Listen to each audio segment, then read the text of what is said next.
श्रीगुरुभ्यो नमः। हरिः ओम्।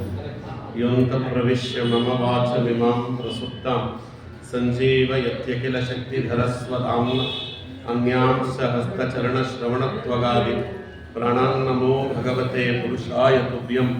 व्यासाय अप्रतिमेतिहासरचनोल्लासाय दुर्वादिनां त्रासायासकराय सत्सुकृतविश्वासाय दोषद्वेषे भासायामुनरम्यतोय सदृशयासाय मासे विने दासाय भेदाय मध्वगुरुहृद्वासाय तुभ्यं नमः। व्यासाय भवनाशाय श्रीशाय गुणराशे हृद्याय शुद्धविद्याय मध्वाय च नमो नमः। अहं भजे मुदा भजे हृदा भजे सदाम्बुज कृतालयं कृपालयं हरेः अच्युतालयं हरे वक्षस्थले दृष्ट्वा श्रियं विस्मितवानहं पार्श्वयोर्भयोर्देवीं करे चामरधारिणीं भुजगभोगावमुद्यम्य हृद्यं निजभुजं दक्षिणं लक्षणाढ्यं ललितमुद्रिक्तविज्ञानमुद्रं भज भजमनन्तमित्यमलपन्तं प्रणतवान् प्राणिनां प्राणनाथं प्रणतिभिप्रणये पूर्णबोध गुरुमखिलगुणज्ञं सद्गुणैकादिवासं शमनमपरिनिष्टं सत्त्वनिष्ठं वरिष्ठं सकलसुजनशिष्टं नित्यनिर्धूतकष्टम् अयोगपदनिष्ठं मां भजन्तु प्रपन्नाः। विमलसकलगात्रं शुद्धकैवल्यपात्रं शुभगुणगणसान्द्रं भूमिभूषामणीन्द्रं विदितसकलशास्त्रं साधुचित्तं यतीन्द्रं तुरगवदनभाजं नौमि सद्वादिराजं मायी भवैरिणे मध्वरात्मन्तवनचारिणे वचोनकरिणे वादिराजकेसरिणे नमः। कामधेनुर्यथापूर्वं सर्वाभीष्टफलप्रदा तथा खलु वादिराजः श्रीपादो विष्णुदस्सताम्। ओं नमो वादिराजाय दीर्घदारिद्र्यघातिने राजभोगप्रदाते च नमोस्तु जयदायिने कुलव्यास हयग्रीव पादाब्धिपरिसेवकः भावी वायुः वादिराजः कल्पतरुः कामदोस्तु नः। भूतराज नमस्तुभ्यं वादिराज गुरोप्रिय विद्राव्य सर्वबाधाम्नः सदा त्वं रक्षणं कुरु। पूज्याय राघवेन्द्राय सत्यधर्मरताय च भजतां कल्पवृक्षाय नमतां कामधेनुवे वन्दे वृन्दावनाचार्यं हयग्रीवमुनिं भजे। राजपादाम्बुजासक्तम् आनन्दगिरिकानने भवतो दशवर्षाणि पापोऽहं येन पाठितः। नमः विश्वोत्तमतीर्थाख्यः नमस्ते प्रशान्तरूपिणे मध्वमाधवसेवार्थं त्यक्त्वं सर्वस्वं सदा वादिराजरुजुत्वं च असाध्यां साधयान्मुहुः। रामध्यानसमासक्तं मध्वशास्त्रप्रवक्तारं सुब्बराय शर्मणं वन्दे विद्यागुरुं मम। नमस्ते गुरुवे तुभ्यं गुरुराजाय तेजसे तस्य वाकमृतं हन्ति विषं संसारसङ्गणकम् आपादमौलिपर्यन्तं गुरूणामाकृतिं स्मरेत् तेन विघ्नाः प्रणश्यन्ति सिद्धन्ति च मनोरथाः। पृथ्वीमण्डलमध्यस्थाः पूर्णबोधमतानुगाः वैष्णवा विष्णुहृदयाः तां नमस्ये गुरून् मम। समस्त सन्मङ्गलानि भवन्तु। बुद्धितस्य परे तत्त्वे शुद्धा भूत्तत्हनुमतः शुद्धस्य भीमसेनस्य मध्वस्य च महात्मनः। यतो रामकृतो भक्तिम् अपि त्यक्त्वा रवे सुतं भीमार्तं पार्थयेवन्हि चक्रे चक्रधरः प्रभुः। भीमोऽपि कृष्णप्रीत्यर्थं पार्थं त्रैलोक्यविश्रुतं कर्तृं मार्ताण्डतनयं प्राङ्मित्रमपि त्यजेत्। पाण्डुसति मारुतन मुट्टलु गंडु तनयन पडयलाशिशु ಖಂಡಿಸಿತು ಶತಶೃಂಗಗಿರಿಯನು ತಲುವ ಸಂಗದಲ್ಲಿ ತಂಡ ತಂಡದಿ ರಾಜಕುವರರ ಪುಂಡ ನಡಗಿಸಿ ದೃಪದ ಧರಣಿ ಮಂಡಲೇಶನ ಕುವರಿಕರ ಕಮಲಗಳ ತಾಗೆಲಿದ ಅರಿಸಮೂಹವ ಪೊಸಕಿತ ಯದುವರನ ಚರಣಾಂಬುರುಹ ಮಧುಕರನ ಉರುಪರಾಕ್ರಮ ವರಿತು ದಿತಿಜರನು ಮತ್ಸರದಿ ಉರಿದು ಧರಣಿಯಲ್ಲಿ ಹುಟ್ಟಿದರು ದುರ್ಮತ ಸರಣಿ ಹರಡುತ್ತ ಸೇಡಲೆಸಗಲು ಮರುದಂಶನ ಭೀಮನನ ಚರಣವೇ ಶರಣು. ಹನುಮಂತ ದೇವರ ಅವತಾರದ ಅಪೂರ್ವ ಘಟ್ಟ. ಹನುಮಂತ ದೇವರಿಂದ ನಾವು ಕಲಿಯಬೇಕಾದಂತಹ ಪಾಠಗಳು, ಹನುಮಂತ ದೇವರು ಜಗತ್ತಿಗೆ ಕೊಟ್ಟ ಶಿಕ್ಷಣ, ಇವೆಲ್ಲವನ್ನು ನೋಡುವಂಥ ಪ್ರಯತ್ನವನ್ನು ಮಾಡುತ್ತಾ ಇದ್ದೇವೆ. ಎರಡನೆಯದು ಭೀಮನ ದೇವರ ಅವತಾರ, ಭೀಮಸೇನ ದೇವರ ಅವತಾರ. ಅದರಿಂದ ನಾವು ಕಲಿಯಬೇಕಾಗಿರ್ತಕ್ಕಂತಹ ಅಪೂರ್ವವಾಗಿರ್ತಕ್ಕಂತಹ ಪಾಠಗಳು. ನಾವು ಭಗವಂತನ ವಿಶಿಷ್ಟವಾಗಿರ್ತಕ್ಕಂತಹ ಭಕ್ತಿಯನ್ನು ಪಡೆದು ಯೋಗ್ಯರಾದ ಗುರುಗಳ ಮುಖೇನವಾಗಿ ಅದನ್ನು ಹೇಗೆ ಕಾಪಿಟ್ಟುಕೊಳ್ಳಬೇಕು ಅನ್ನುವುದು ಭೀಮಸೇನ ದೇವರಿಂದ ಕಲಿಯಬೇಕಾದದ್ದು ಅಂತ ಸರಸಭಾರತಿ ವಿಲಾಸದಲ್ಲಿ ಭಾವಿ ಸಮೀರ ವಾದಿರಾಜ ಗುರು ಸಾರ್ವಭೌಮರು ಭೀಮಸೇನ ದೇವರ ವೈಶಿಷ್ಟ್ಯವನ್ನೆಲ್ಲ ತೆಗೆದು ಒಂದು ಕಡೆ ಪಟ್ಟಿ ಮಾಡಿದ್ದಾರೆ. ಅಪೂರ್ವವಾದದ್ದು. ಪ್ರಾಯ ಇಡೀ ಇತಿಹಾಸದಲ್ಲಿ ಯಾವುದಾದರೂ ಒಂದು ಪಾತ್ರ ಅತ್ಯಂತ ಅವಜ್ಞೆಗೆ ಒಳಗಾಗಿದೆ, ಅತ್ಯಂತ ಕೆಟ್ಟದಾಗಿ ಚಿತ್ರಿತವಾಗಿದೆ, ತುಂಬ ಹೆಚ್ಚು ಅನ್ಯಾಯವಾಗಿದೆ ಅಂದರೆ ಅದು ಭೀಮಸೇನ ದೇವರ ಪಾತ್ರ. ನಾಟಕ ಕಂಪನಿಗಳು, ಫಿಲಮ್ಗಳು, ಆಮೇಲೆ ಟಿ ವಿ ಸೀರಿಯಲ್ಗಳು, ಟಿ ವಿಯಲ್ಲಿ ಬಂದ ಮಹಾಭಾರತ, ಇವೆಲ್ಲವೂ ಭೀಮಸೇನ ದೇವರ ಪಾತ್ರವನ್ನು ಎಷ್ಟು ವಿಕೃತಿಗೊಳಿಸಿಬಿಟ್ಟಿವೆ ಅಂದರೆ ಕಾಲಾನುಕಾಲದಿಂದ ನಮ್ಮ ಎನ್ ಟಿ ರಾಮರಾವ್ ಸಾಹೇಬರ ಫಿಲಮ್ನಿಂದ ಹಿಡಿದು ಇವತ್ತಿನವರೆಗೂ ಕೂಡ ಭೀಮ ಅಂದರೆ ಒಂದು ಹೊಟ್ಟೆಬಾಕ, ದಡ್ಡ, ಏನು ಅರ್ಥವಾಗುವುದಿಲ್ಲ, ಕುಂಭ, ಈ ರೀತಿಯಾಗಿರ್ತಕ್ಕಂಥ ಚಿತ್ರಣವನ್ನೇ ಕೊಟ್ಟು ನಿಜವಾಗಿರ್ತಕ್ಕಂಥ ಭೀಮಸೇನ ದೇವರ ವ್ಯಕ್ತಿತ್ವ ಏನು ಅನ್ನುವುದೇ ಜನಕ್ಕೆ ಅರಿಯದೇ ಇರುವಂತಹ ಸ್ಥಿತಿಯನ್ನು ತಲುಪಿಸಿದ್ದಾರೆ. ಇದರಲ್ಲಿ ಕನ್ನಡದ ಕವಿಗಳು, ಅದರ ಜೊತೆಗೆ ಸಂಸ್ಕೃತದ ಕವಿಗಳು, ಭಾಸನ ಮಹಾಭಾರತದಿಂದ ಹಿಡಿದು ಯಾರ್ಯಾರು ಆ ಮಹಾಭಾರತದ ಮೇಲೆ ಏನೆಲ್ಲ ನಾಟಕಗಳನ್ನು ಬರೆದರು, ಕಾವ್ಯಗಳನ್ನು ಬರೆದರು, ಅವರು ಪಂಪನಿಂದ ಮೊದಲುಗೊಂಡು ಕುಮಾರವ್ಯಾಸನವರೆಗೂ ಕೂಡ ಯಾರೂ ಭೀಮಸೇನ ದೇವರ ಚಿತ್ರಣವನ್ನು, ವ್ಯಕ್ತಿತ್ವವನ್ನು ಸರಿಯಾಗಿ ಚಿತ್ರಿಸಲಿಲ್ಲ. ಮೂಲ ಮಹಾಭಾರತದಲ್ಲಿ ಏನು ಭೀಮಸೇನ ದೇವರ ಪಾತ್ರ ಇದೆ ಅದನ್ನು ಸರಿಯಾಗಿ ಸೆರೆ ಹಿಡಿದು ಭೀಮಸೇನ ದೇವರ ಅಪೂರ್ವವಾಗಿರ್ತಕ್ಕಂಥ ವ್ಯಕ್ತಿತ್ವವನ್ನು ನಮ್ಮ ಎದುರುಗಡೆ ತೆರೆದಿಟ್ಟಂಥ ಮಹಾನುಭಾವರು ಮಧ್ವಾಚಾರ್ಯರು. ಅವರೊಬ್ಬರೇ ಅದನ್ನು ಸರಿಯಾಗಿ ತೆರೆದಿಟ್ಟವರು. ಆ ನಿಟ್ಟಿನಲ್ಲಿ ಆಚಾರ್ಯರ ಒಂದು ಹಾದಿಯಲ್ಲಿ ಬಂದಂತಹ ವಾದಿರಾಜ ಗುರು ಸಾರ್ವಭೌಮರು ತಾವು ಸರಸಭಾರತಿ ವಿಲಾಸದಲ್ಲಿ ಭೀಮಸೇನ ದೇವರ ವ್ಯಕ್ತಿತ್ವವನ್ನು ಆಚಾರ್ಯರಿಗೆ ತೆರೆದಿಟ್ಟಿದ್ದಾರೆ. ಅದನ್ನು ಅಪೂರ್ವವಾಗಿರ್ತಕ್ಕಂಥ ರೀತಿಯಲ್ಲಿ ನಮಗೆ ಇಲ್ಲಿ ತೋರಿಕೊಡುತ್ತಾರೆ. ಅತ್ಯಂತ ಶುದ್ಧರಾಗಿರ್ತಕ್ಕಂತಹ ಬುದ್ಧಿಯುಳ್ಳವರು ಅಂತ ಹನುಮದ ಅವತಾರ, ಅದು ಭೀಮಸೇನ ದೇವರ ಅವತಾರ, ಮಧ್ವಾಚಾರ್ಯರ ಅವತಾರ, ಮೂರು ಅವತಾರಗಳಲ್ಲಿಯೂ ಕೂಡ ಅತ್ಯಂತ ಶುದ್ಧ ಬುದ್ಧಿಯುಳ್ಳವರು. ಬುದ್ಧಿ ತಸ್ಯ ಪರೇ ತತ್ವೇ ಶುದ್ಧ ಭೂತತ್ ಹನುಮತಃ ಶುದ್ಧಸ್ಯ ಭೀಮಸೇನಸ್ಯ ಮಧ್ವಸ್ಯ ಚ ಮಹಾತ್ಮನಃ. ಅದು ಭೀಮಸೇನ ದೇವರ ಅಪೂರ್ವವಾಗಿರ್ತಕ್ಕಂಥ ಪಾತ್ರ. ಹನುಮಂತ ದೇವರ ಪಾತ್ರಕ್ಕೆ ಸ್ವಲ್ಪ ಅನ್ಯಾಯ ಆಗಿದೆ, ಇಲ್ಲ ಅಂತಲ್ಲ, ಆದರೆ ಭೀಮನ ಪಾತ್ರಕ್ಕಾಗಿರುವಷ್ಟು ಅನ್ಯಾಯ ಅಲ್ಲ. ಭೀಮಸೇನ ದೇವರ ಪಾತ್ರ ಸಂಪೂರ್ಣವಾಗಿ ಅದನ್ನು ಮುಳುಗಿಸಿಯೇ ಬಿಟ್ಟಿದ್ದಾರೆ. ಒಂದು ಅರ್ಥದಲ್ಲಿ ಅರ್ಜುನನನ್ನು ಮೆರೆಸುವಂತಹ ಒಂದು ರಭಸದಲ್ಲಿ ಭೀಮನ ಪಾತ್ರವನ್ನು ತುಂಬ ವಿಕೃತಗೊಳಿಸಿದ್ದು ಉಂಟು. ಹಾಗಾಗಿ ಇಲ್ಲಿ ನಾವು ಆಚಾರ್ಯರ ಮಾತುಗಳು, ವಾದಿರಾಜರ ಮಾತುಗಳಲ್ಲಿ ನೋಡಬೇಕು, ಹೇಗೆ ಹನುಮದ್ ರೂಪದಲ್ಲಿ, ಮಧ್ವಾಚಾರ್ಯರ ರೂಪದಲ್ಲಿ ಅತ್ಯಂತ ಶುದ್ಧವಾದ ಬುದ್ಧಿಯುಳ್ಳವರು ವಾಯುದೇವರು, ಭೀಮಸೇನ ದೇವರ ರೂಪದಲ್ಲಿಯೂ ಅಷ್ಟೇ ಶುದ್ಧವಾದ ಬುದ್ಧಿಯುಳ್ಳವರು. ಈಗ ಮೊದಲನೇದರಿಂದಲೇ ಪ್ರಾರಂಭ. ಕಲಿಯಬೇಕಾದ ಪಾಠಗಳೇನು? ಮೊದಲನೇದು ನೋಡಿ, ಹನುಮಂತನಾಗಿದ್ದಾಗ ಯಥೋ ರಾಮ ಕೃತೌ ಭಕ್ತಂ ಅಭಿತ್ಯಕ್ತ್ವಾ ರವೇ ಸುತಂ ಭೀಮಾರ್ಥಂ ಪಾರ್ಥಂ ಏವಾಂಗಿ ಚಕ್ರೇ ಚಕ್ರಧರ ಪ್ರಭು. ರಾಮದೇವರಾಗಿ ಅವತರಿಸಿದಾಗ ಭಗವಂತ ಸೂರ್ಯದೇವರ ಪುತ್ರ, ಸೂರ್ಯನ ಅವತಾರಿಯಾಗಿರ್ತಕ್ಕಂಥ ಸುಗ್ರೀವ ರಾಮದೇವರಲ್ಲಿ ಭಕ್ತಿಯುಳ್ಳವನಾಗಿದ್ದು ರಾಮದೇವರ ಸೇವೆಯನ್ನು ಮಾಡಿದವ. ಅದೇ ಸುಗ್ರೀವನ ಬಳಿಯಲ್ಲೇ ಮಂತ್ರಿ ಅಂತ ಲೋಕದಲ್ಲಿ ಗುರುತಿಸಿಕೊಂಡವರು ಹನುಮಂತ ದೇವರು. ಅದೇ ಸುಗ್ರೀವ ಅದು ಕೃಷ್ಣಾವತಾರದಲ್ಲಿ ಭಗವಂತ ಕೃಷ್ಣಾವತಾರ ಮಾಡಿದಾಗ ಕರ್ಣನಾಗಿ ಭಗವಂತನ ವಿರೋಧ ಮಾಡಿಬಿಟ್ಟ. ಭೀಮೋಪಿ ಕೃಷ್ಣ ಪ್ರೀತ್ಯರ್ಥಂ ಪಾರ್ಥಂ ತ್ರೈಲೋಕ್ಯ ವಿಶ್ರುತಂ ಕರ್ತೃಂ ಮಾರ್ತಾಂಡ ತನಯಂ ಪುರಾಂಗ್ ಮಿತ್ರಮಪಿ ತ್ಯಜ್ಯೇತ್. ಎರಡು ಮಾತನ್ನು ಇಲ್ಲಿ ವಾದಿರಾಜರು ಹೇಳ್ತಾರೆ. ಮೊದಲನೇದು, ಯಾವ ಸುಗ್ರೀವ ಹನುಮಂತ ದೇವರ ಜೊತೆಯಲ್ಲಿ ಬಹಳ ಕಾಲ ಇದ್ದನೋ, ಹನುಮಂತ ದೇವರ ಜೊತೆಯಲ್ಲಿ ಬಹಳ ಕಾಲ ಅವತಾರ ಸಮಾಪ್ತಿ ಮಾಡುವವರೆಗೂ ಕೂಡ ಹನುಮಂತನನ್ನು ಬಿಟ್ಟಿರದೇ ಇದ್ದ, ಹನುಮಂತ ಹೇಳದಂಗೆ ಕೇಳುತ್ತಿದ್ದ, ಹನುಮಂತನನ್ನು ಮುಂದಿಟ್ಟುಕೊಂಡು ತನ್ನ ಕಾರ್ಯವನ್ನು ಸಾಧನೆ ಮಾಡಿಕೊಂಡ. ರಾಮದೇವರ ಪರಿಚಯವಾದದ್ದು ಸುಗ್ರೀವನಿಗೆ ಹನುಮಂತನಿಂದಲೇ. ಇದು ಹನುಮಂತನ ಜೊತೆಗಿದ್ದು ಹನುಮಂತನ ಪ್ರೀತಿಯನ್ನು ಪಡೆದವ.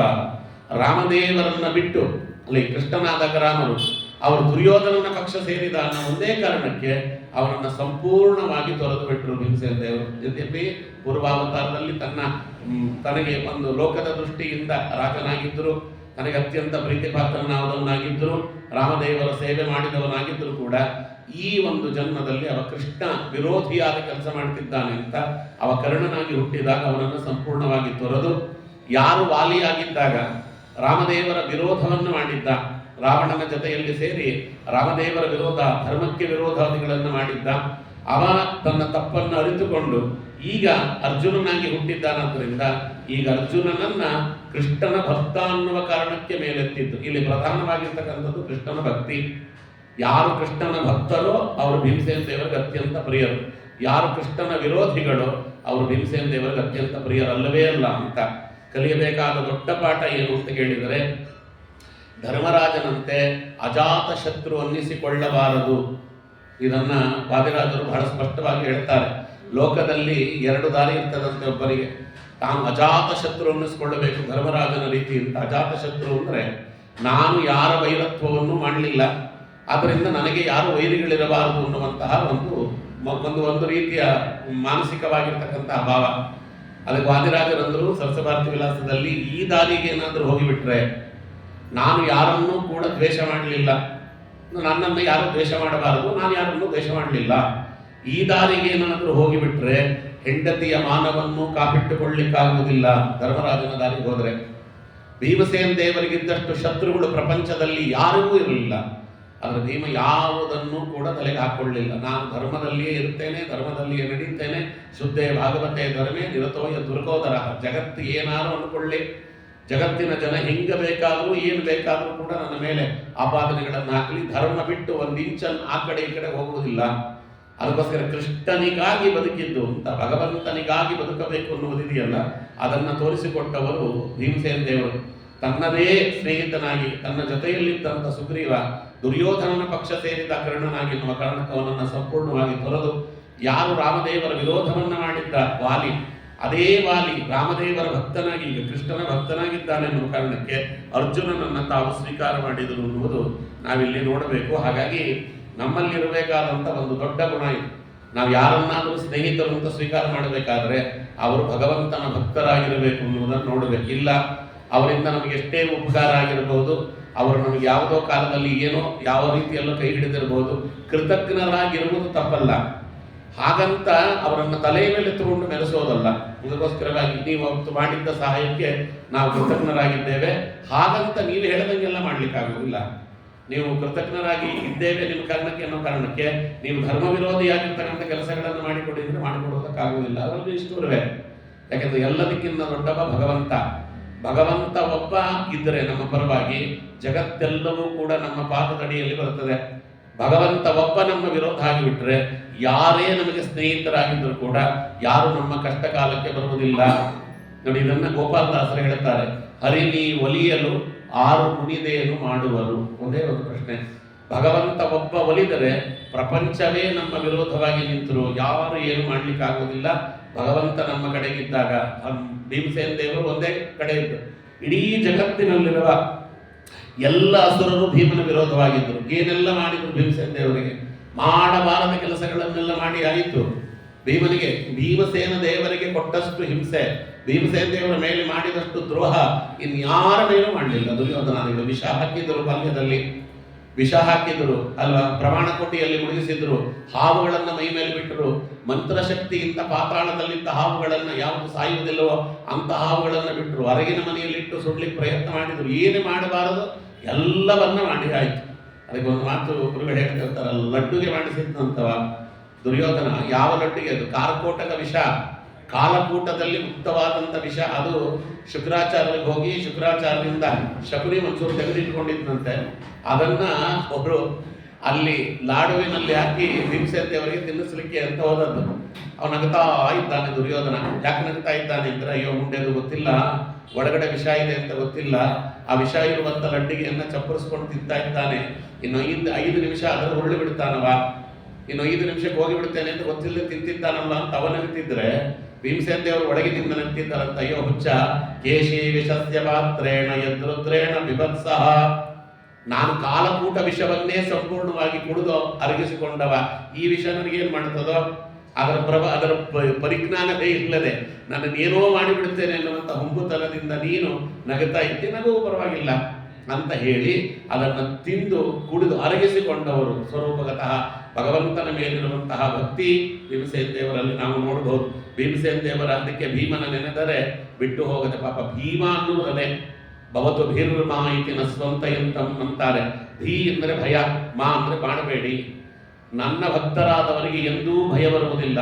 ಆ ದಿವ್ಯಾದಿಗಳಿಲ್ಲ, ಅಶುಭ ವಾರ್ತೆಗಳಿಲ್ಲ, ಕ್ರೂರ ನೃಪ ಭಯವಿಲ್ಲ, ಕಾಕುಮತಿ ಇಲ್ಲ, ಹೋದ ಮೋದಗಳಿಲ್ಲ, ಖಿನ್ನತೆಯ ಮುಖಕ್ಕಿಲ್ಲ. ಶ್ರೀಧರನ ನವಭಕುತ ಶೀಲಜೀವರಿಗೆ, ಸತತ ಕಲ್ಯಾಣ ಅಚ್ಯುತನ ಭಟರಿಗೆ ನಮ್ಮ ಗೋಪಾಲದಾಸರು ಹೇಳ್ತಾರೆ. ಅದಕ್ಕೆ ಭೀಮಸೇನ ದೇವರ ಭಕ್ತರು ಭಗವಂತನ ಭಕ್ತರಿಗೆ ಸತತ ಕಲ್ಯಾಣ ಅಚ್ಯುತನ ಭಟರಿಗೆ ಹೋದ ಮೋದಗಳಿಲ್ಲ ಖಿನ್ನತೆಯ ಮುಖಕ್ಕಿಲ್ಲ. ಅವ್ರು ಯಾವ ಕಷ್ಟಗಳು ಬರುವುದಿಲ್ಲ, ಬಂದದ್ದು ಕಷ್ಟ ಅಂತ ಅವರು ಸ್ವೀಕಾರವೇ ಮಾಡುವುದಿಲ್ಲ. ಭೀಮಸೇನ ದೇವರಿಗೆ ಬಂದ ಕಷ್ಟ ಈ ಮಹಾಭಾರತದಲ್ಲಿ ವನಪರ್ವದಲ್ಲಿ ಭೀಮನನ್ನ ಅಂದ್ರೆ ಪಾಂಡವರು ವನವಾಸಕ್ಕೆ ಹೋಗಿದ್ದಾರೆ ಅಂತ ನೋಡ್ಲಿಕ್ಕೆ ಕೃಷ್ಣ ಬಂದಾಗ ಕೃಷ್ಣನ ಜೊತೆಗೆ ಬಲರಾಮ ದೇವರು ಬರ್ತಾರೆ. ಮೂಲ ಮಹಾಭಾರತದ ಕತೆ ನೀವು ಬೇರೆ ಕಡೆ ಸಿಗುವುದಿಲ್ಲ. ಎಲ್ಲರನ್ನ ಕೂಡ ಸಾಂತ್ವನ ಮಾಡ್ತಾನೆ ಬಲರಾಮ. ಭೀಮನನ್ನು ನೋಡಿದಾಗ ತಡ್ಕೊಳ್ಳಿಕ್ಕಾಗೋದಿಲ್ಲ. ಭೀಮಸೇನ ದೇವರನ್ನು ನೋಡಿದಾಗ ಗೊಳೋ ತತ್ತು ಬಿಟ್ಟಂತೆ ಬಲರಾಮ ದೇವರು. ಯದ್ಯಪಿ ಲೋಕದ ದೃಷ್ಟಿಯಿಂದ ಗುರು ಬೇರೆ. ಬಲರಾಮ ದೇವರ ಬಳಿಯಲ್ಲಿ ಗದಾಭ್ಯಾಸ ಮಾಡಿದಂತೆ ನಾಟಕ ಮಾಡಿದ್ರು. ಕಾರಣ ಏನು ಅಂದ್ರೆ ಹೀಗೆ ನಾನು ಭೀಮನನ್ನ ನೋಡೇ ಇಲ್ಲ ಅಂತ. ಯಾವ ಭೀಮ ಜಗಜ್ಜಟ್ಟಿಯಾಗಿ ತ್ರಿಲೋಕ ಭಯಂಕರನಾಗಿ ಒಮ್ಮೆ ಗದೆಯನ್ನು ತಿರುಗಿಸಿ ನಿಂತ ಅಂತಂದ್ರೆ ಇಡೀ ಜಗತ್ತು ಅವನ ಪಾದಕ್ಕೆ ಮಣಿಯುತ್ತಿತ್ತು. ಅಂತ ಭೀಮ ಇವತ್ತು ವಲ್ಕಲ ವಸ್ತ್ರಗಳನ್ನು ಉಟ್ಟುಕೊಂಡು ಕಟ್ಟಿಗೆಗಳನ್ನು ತರುವುದಕ್ಕೆ ಕಾಡಿಗೆ ಹೋಗ್ತಾ ಈ ರೀತಿ ಸಮಿತಿಗಳನ್ನು ತರ್ತಿದ್ದಾನಲ್ಲ ಅಂತ ಅವ ಕಣ್ಣಲ್ಲಿ ನೀರು ಹಾಕಿದ ಬಲರಾಮ. ಏನಿಲ್ಲ, ಅದಕ್ಕೆ ಶುದ್ಧೇ ಭಾಗವತೆ ಧರ್ಮೆ ನಿರತೋ ದುರ್ಗೋದರ. ಒಂದು ಕಾಲದಲ್ಲಿ ಆನೆ ಕುದುರೆಗಳ ಮೇಲೆ ನೆಲೆಸುವೆ, ಒಂದು ಕಾಲದಲ್ಲಿ ಬರಿಯ ಕಾಲಲ್ಲಿ ನಡೆಸುವೆ, ಒಂದು ಕಾಲದಲ್ಲಿ ಮೃಷ್ಟಾನ್ನವ ನುಡಿಸುವೆ, ಒಂದು ಕಾಲದಲ್ಲಿ ಉಪವಾಸವೆನಿಸುವೆ. ನಿನ್ನ ಮಹಿಮೆಯನ್ನು ನೀನೇ ಬಲ್ಲೆಯೋ ಪುರಂದರ ವಿಠಲ ಇಟ್ಟಾಂಗೆ ಇರುವೆನು ಹರಿಯೇ ಎನ್ನ ದೊರೆ. ಇದು ನಾವು ಭೀಮಸೇನ ದೇವರಲ್ಲಿ ನೋಡ್ಬೋದು. ಅವ್ರು ಯಾವತ್ತೂ ಕೂಡ ಸುಖ ಬಂದಾಗ ಹಿಗ್ಗಿದ್ದಾಗಲಿ ಕಷ್ಟ ಬಂದಾಗ ಕುಗ್ಗಿದ್ದಾಗಲಿ ನೀವು ನೋಡ್ಲಿಕ್ಕೆ ಸಾಧ್ಯವೇ ಇಲ್ಲ ಅಂತ. ಭೀಮಸೇನ ದೇವರು ಅಪೂರ್ವವಾಗಿರ್ತಕ್ಕಂಥ ವ್ಯಕ್ತಿತ್ವ. ಅಡಿಗೆ ಮಾಡುವ ಪರಿಸ್ಥಿತಿ, ಅಡಿಗೆ ಮಾಡಿದ್ರು ವಿರಾಟ ಪರ್ವದಲ್ಲಿ ನಾವು ನೋಡ್ತೇವೆ. ಅಡಿಗೆ ಮಾಡುವಂತ ಪರಿಸ್ಥಿತಿ ಎಂಥ ಭೀಮಸೇನ ದೇವರು. ಯಾವ ಭೀಮಸೇನ ದೇವರಿಗೆ ಇಡೀ ಜಗತ್ತು ಹೆದರಿ ಮಣಿತಿತ್ತೋ ಅಂತವ್ರ ಕೈಯಲ್ಲಿ ಸೌಟ್ ಹಿಡಿದು ಅಡಿಗೆ ಮಾಡಿದ್ರು. ಏನು ಅಪೂರ್ವವಾಗಿರ್ತಕ್ಕಂಥದ್ದು ಭಗವಂತನ ಸೇವೆ ಅಂತ ಮಾಡಿದ್ರು. ಅದರಲ್ಲಿ ಏನಿಲ್ಲ. ನೋಡೋದಕ್ಕೆ ಭಗವದ್ಗೀತೆಯಲ್ಲಿ ಅರ್ಜುನ ಕೇಳಿದ ಎಷ್ಟೋ ಪ್ರಶ್ನೆಗಳಿಗೆ ಭೀಮಸೇನ ದೇವರು ಉತ್ತರ ಅಂತ. ಅದಕ್ಕೆ ರಾಘವೇಂದ್ರ ಸ್ವಾಮಿಗಳು ಗೀತಾ ವಿವೃತ್ತಿಯಲ್ಲಿ ಬಹಳ ಅಪೂರ್ವವಾಗಿರ್ತಕ್ಕಂಥ ರೀತಿಯಲ್ಲಿ ಅದನ್ನು ಉದಾಹರಿಸ್ತಾರೆ. ಸ್ಥಿತಪ್ರಜ್ಞಸ್ಯ ಕಾ ಭಾಷಾ ಸಮಾಧಿಸ್ತಸ್ಯ ಕೇಶವ ಸ್ಥಿತರ್ತಿ ಕಿಂ ಪ್ರಭಾಷೇತ ಕಿಮಾಸೀತ ವ್ರಜೇತ ಕಿಂ ಅಂತ ಅರ್ಜುನ ಕೇಳ್ತಾನೆ. ಸ್ಥಿತಪ್ರಜ್ಞರು ಅಂತ ಹೇಳ್ತಿ ಅರ್ಜುನ ಕೃಷ್ಣ. ಸ್ಥಿತಪ್ರಜ್ಞರು ಹೇಗಿರ್ತಾರೆ? ಸ್ಥಿತಪ್ರಜ್ಞಸ್ಯ ಕಾ ಭಾಷಾ, ಅವ್ರು ಹೇಗೆ ಮಾತಾಡ್ತಾರೆ, ಅವ್ರು ಯಾವ ರೀತಿ ಬಟ್ಟೆ ಹಾಕೊಳ್ತಾರೆ, ಅವ್ರ ಆಚಾರ ಏನು, ಅವ್ರ ವಿಚಾರ ಏನು, ಅವ್ರ ನಡೆ ಏನು, ಅವ್ರ ನುಡಿ ಏನು, ಇವರು ಸ್ಥಿತಪ್ರಜ್ಞರು ಅಂತ ನಮಗೆ ಗೊತ್ತಾಗೋದು ಹೇಗೆ? ಸಮಾಧಿಸ್ತಸ್ಯ ಕೇಶವ ಸ್ಥಿತರ್ತಿ ಕಿಂ ಪ್ರಭಾಷೇತ ಕಿಮಾಸೀತ ವ್ರಜೇತ ಕಿಂ ಅಂತ ಕೇಳಿದ. ಅರ್ಜುನ ಕೇಳಿದ ಪ್ರಶ್ನೆಗೆ ಕೃಷ್ಣ ಉತ್ತರ ಕೊಟ್ಟದ್ದೇನು ಗೊತ್ತಾ? ಹೊರಗಿನ ಒಂದು ನಡೆನುಡಿಗಳಿಂದ, ಹೊರಗಿನ ಹಾವಭಾವಗಳಿಂದ, ಅವರ ವಸ್ತ್ರ ಸಂಹಿತೆಯಿಂದ ಸ್ಥಿತಪ್ರಜ್ಞರನ್ನ ಕಂಡು ಹಿಡಿಯುವುದಕ್ಕಾಗುವುದಿಲ್ಲ. ದುಃಖೇಶ್ವರುದ್ವಿಗ್ನಮನ ಸುಖೇಶ ವಿಗತ ಸ್ಪೃಹ ವೀತರಾಗ ಭಯಕ್ರೋಧ ಸ್ಥಿತರ್ತಿ ಮುನಿರುಚ್ಯತೆ. ದುಃಖ ಬಂದಾಗ ಸುಖ ಬಂದಾಗ ಒಂದೇ ರೀತಿಯಲ್ಲಿ ಇರುವವರು ಸ್ಥಿತಪ್ರಜ್ಞರು. ದುಃಖ ಬಂದಾಗ ಕುಗ್ಗದೆ, ಸುಖ ಬಂದಾಗ ಹಿಗ್ಗದೆ. ದುಃಖೇಶ್ವರುದ್ವಿಗ್ನಮನ ಹಾಗೆ ಅದಕ್ಕೆ ಶೋಕೇಶ ವಿಗತ ಸ್ಪೃಹ ವೀತರಾಗ ಭಯಕ್ರೋಧ. ಅವ್ರಿಗೆ ಯಾವ ಆಸೆ ಇಲ್ಲ, ಅವ್ರಿಗೆ ಯಾವ ಭಯ ಇಲ್ಲ, ಕ್ರೋಧಾದಿಗಳಿಲ್ಲ. ಯಾಕೆ? ಎಲ್ಲವನ್ನ ದೇವರಿಗೆ ಅರ್ಪಿಸಿರೋರು. ದುಃಖೇಶ್ವರುದ್ವಿಗ್ನಮನ ಸುಖೇಶು ವಿಗತ ಸ್ಪೃಹ. ಯಾಕಂದ್ರೆ ಸುಖ ಬಂತು, ಇದು ದೇವರ ಕೊಟ್ಟದ್ದು, ನಂದೇನಲ್ಲ. ದುಃಖ ಬಂತು, ಅದು ದೇವರೇ ಕೊಟ್ಟದ್ದು. ಆಚಾರ್ಯರು ಒಂದು ಮಾತು ಹೇಳ್ತಾರೆ ಯಾವಾಗಲೂ ಕೂಡ. ನೋಡಿ, ಸಂಸಾರದಲ್ಲಿ ಸುಖ ಅಂದ್ರೇನು, ಸಂಸಾರದಲ್ಲಿ ದುಃಖ ಅಂದ್ರೇನು, ಪ್ರಪಂಚದಲ್ಲಿ ಸಂಸಾರದಲ್ಲಿ ಸುಖ ದುಃಖ ಅಂದ್ರೆ ಏನು ಅಂತ ಅದರ ಡೆಫಿನಿಷನ್ ಕೊಟ್ಟ ಏಕಮೇವ ಆಚಾರ್ಯರು ಮಧ್ವಾಚಾರ್ಯರು. ನೀವು ಯಾರನ್ನಾರು ಕೇಳ್ರಿ ಸಂಸಾರದಲ್ಲಿ ಸುಖ ಅಂದ್ರೆ ಏನು, ಇದನ್ನ ಡಿಫೈನ್ ಮಾಡ್ರಿ, ಇದನ್ನ ಹೇಗೆ ಇದನ್ನು ವಿವರಣೆ ಮಾಡ್ರಿ. ಸಂಸಾರದಲ್ಲಿ ಸುಖ, ಇವ ಸಂಸಾರದಲ್ಲಿ ಸುಖಿಯಾಗಿದ್ದಾನೆ, ಹೆಂಗೆ ಅದನ್ನು ಹೇಳೋದು? ಇವ ಸಂಸಾರದಲ್ಲಿ ದುಃಖವಾಗಿದ್ದಾನೆ. ನಮ್ಮ ಪ್ರಕಾರ ಸುಖ ಅಂದ್ರೆ ಏನು? ಕೈ ತುಂಬ ಕಾಸಿರಬೇಕು, ಓಡಾಡ್ಲಿಕ್ಕೆ ಒಂದು ಕಾರು ಇರಬೇಕು, ಒಂದು ಕಾರು ಮನೆಯಲ್ಲಿ ಇರುವವರಿಗೆಲ್ಲ ಒಂದು ಕಾರು, ಸಾಕಿರೋ ನಾಯಿಗೂ ಒಂದು ಕಾರು ತೆಕ್ಕೊಟ್ಟಿರಬೇಕು ಅಲ್ವಾ? ಎಲ್ಲ ನಮ್ಮ ಕಥೆಗಳು ಹೆಂಗೆ ಬೇರೆ. ತಿನ್ನಲಿಕ್ಕೆ ಅನ್ನ ಇರಬೇಕು, ಬೆಳಗ್ಗೆ ಒಂದ್ ಕಡೆ, ಸಾಯಂಕಾಲ ಒಂದ್ ಕಡೆ, ಮಧ್ಯಾಹ್ನ ಒಂದ್ ಕಡೆ, ಹೋದ್ ಕಡೆ ಎಲ್ಲ ಲಜ್ಜಿ ಹುಸೂರು ಅಂತ ನಮಸ್ಕಾರ ಮಾಡ್ತಿರ್ಬೇಕು ಅಲ್ವಾ? ತುಂಬಾ ಖರ್ಚು ಮಾಡ್ಲಿಕ್ಕೆ ದುಡ್ಡಿರಬೇಕು. ಇವೆಲ್ಲ ಸುಖ ಅಂತ ನಾವು ಅನ್ಕೊಂಡಿದ್ದೇವೆ. ಹಾಗೆಲ್ಲ ಅವೆಲ್ಲ ಸುಖ ಆಗಿದ್ದರೆ ಶ್ರೀಮಂತರು ಯಾರು ನೇಣಾಕೊಂಡು ಸಾಯ್ತಲೇ ಇರಲಿಲ್ಲ. ಇವತ್ತು ಹೆಚ್ಚು ಆತ್ಮಹತ್ಯೆ ಮಾಡಿಕೊಳ್ಳುವವರೇ ಶ್ರೀಮಂತರು, ಬಡವ ಅಲ್ಲ. ಹೆಚ್ಚು ಆತ್ಮಹತ್ಯೆಗೊಳಗಾಗೋರು, ಖಿನ್ನತೆಗೊಳಗಾಗೋರು, ಡಿಪ್ರೆಷನ್ ಅಂತ ಇವತ್ತೇನು ಕರೀತಾರೆ, ಆ ಖಿನ್ನತೆಗೊಳಗಾಗೋರು ಅವರು ಯಾಕೆ ಅಂತ ಕೇಳಿದರೆ ಅವರಿಗೆ ಜೀವನದಲ್ಲಿ ಉತ್ಸಾಹವೇ ಇಲ್ಲ. ಯಾಕೆಂದ್ರೆ ಅವ್ರು ಏನಕ್ಕೂ ಕೂಡ ಕಾಯಬೇಕಾದ ಅವಶ್ಯಕತೆ ಇಲ್ಲ. ಅವ್ರು ಏನು ಅನ್ಕೊಂಡ್ರೆ ಅದು ಸಿಕ್ಕಿಬಿಡ್ತದೆ. ಅವ್ರು ಯಾವುದಕ್ಕೆ ಕಷ್ಟಪಡಬೇಕಾಗಿಲ್ಲ. ಒಂದು ಹಂತದಲ್ಲಿ ಜೀವನ ಸ್ಯಾಚುರೇಷನ್ ಆಗಿಬಿಡ್ತದೆ. ಇವತ್ತದನ್ನ ನಮ್ಮ ವೈದ್ಯಕೀಯ ಶಾಸ್ತ್ರ ಒಪ್ಪಿಕೊಂಡಿದೆ.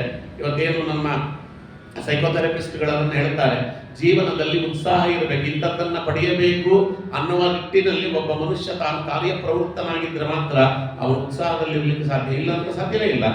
ಎಲ್ಲ ಸಿಕ್ಕಿಬಿಟ್ಟಿದೆ ನನಗೆ, ಹೋದ ಕಡೆ ಬಂದ ಕಡೆ ಎಲ್ಲ ಗೌರವ ಕೊಡ್ತಾರೆ, ಏನಿರ್ತದೋ ಬಿಡ್ತದೋ ಗೌರವ ಅಂತೂ ಸಿಗುತ್ತೆ. ಈ ರೀತಿಯಾಗಿ ಅವಮಾನಕ್ಕೆ ನಾವು ನಮ್ಮನ್ನು ತೆರೆದೇ ಕೊಳ್ಳದೆ ಹೋದರೆ ಲೋಕದಲ್ಲಿ ಬರುವಂತ ಕಷ್ಟ ನಷ್ಟಗಳನ್ನು ನಾವು ನಮ್ಮನ್ನು ಒಡ್ಡಿಕೊಂಡು ಅದನ್ನು ಅನುಭವಿಸಲಿಲ್ಲ, ಮನುಷ್ಯ ಬದುಕಲಿಕ್ಕೆ ಸಾಧ್ಯ ಇಲ್ಲ. ಅದಕ್ಕೆ ಇಲ್ಲಿ ಹೇಳ್ತಿರೋದು, ಕಷ್ಟ ಏನು ಸುಖ ಏನು ಅವೆರಡನ್ನು ಅನುಭವಿಸಬೇಕು, ಎರಡು ಮನಸ್ಸಿಗೆ ಲೇಪವಾಗದಂತೆ ನೋಡಿಕೊಳ್ಳಬೇಕು.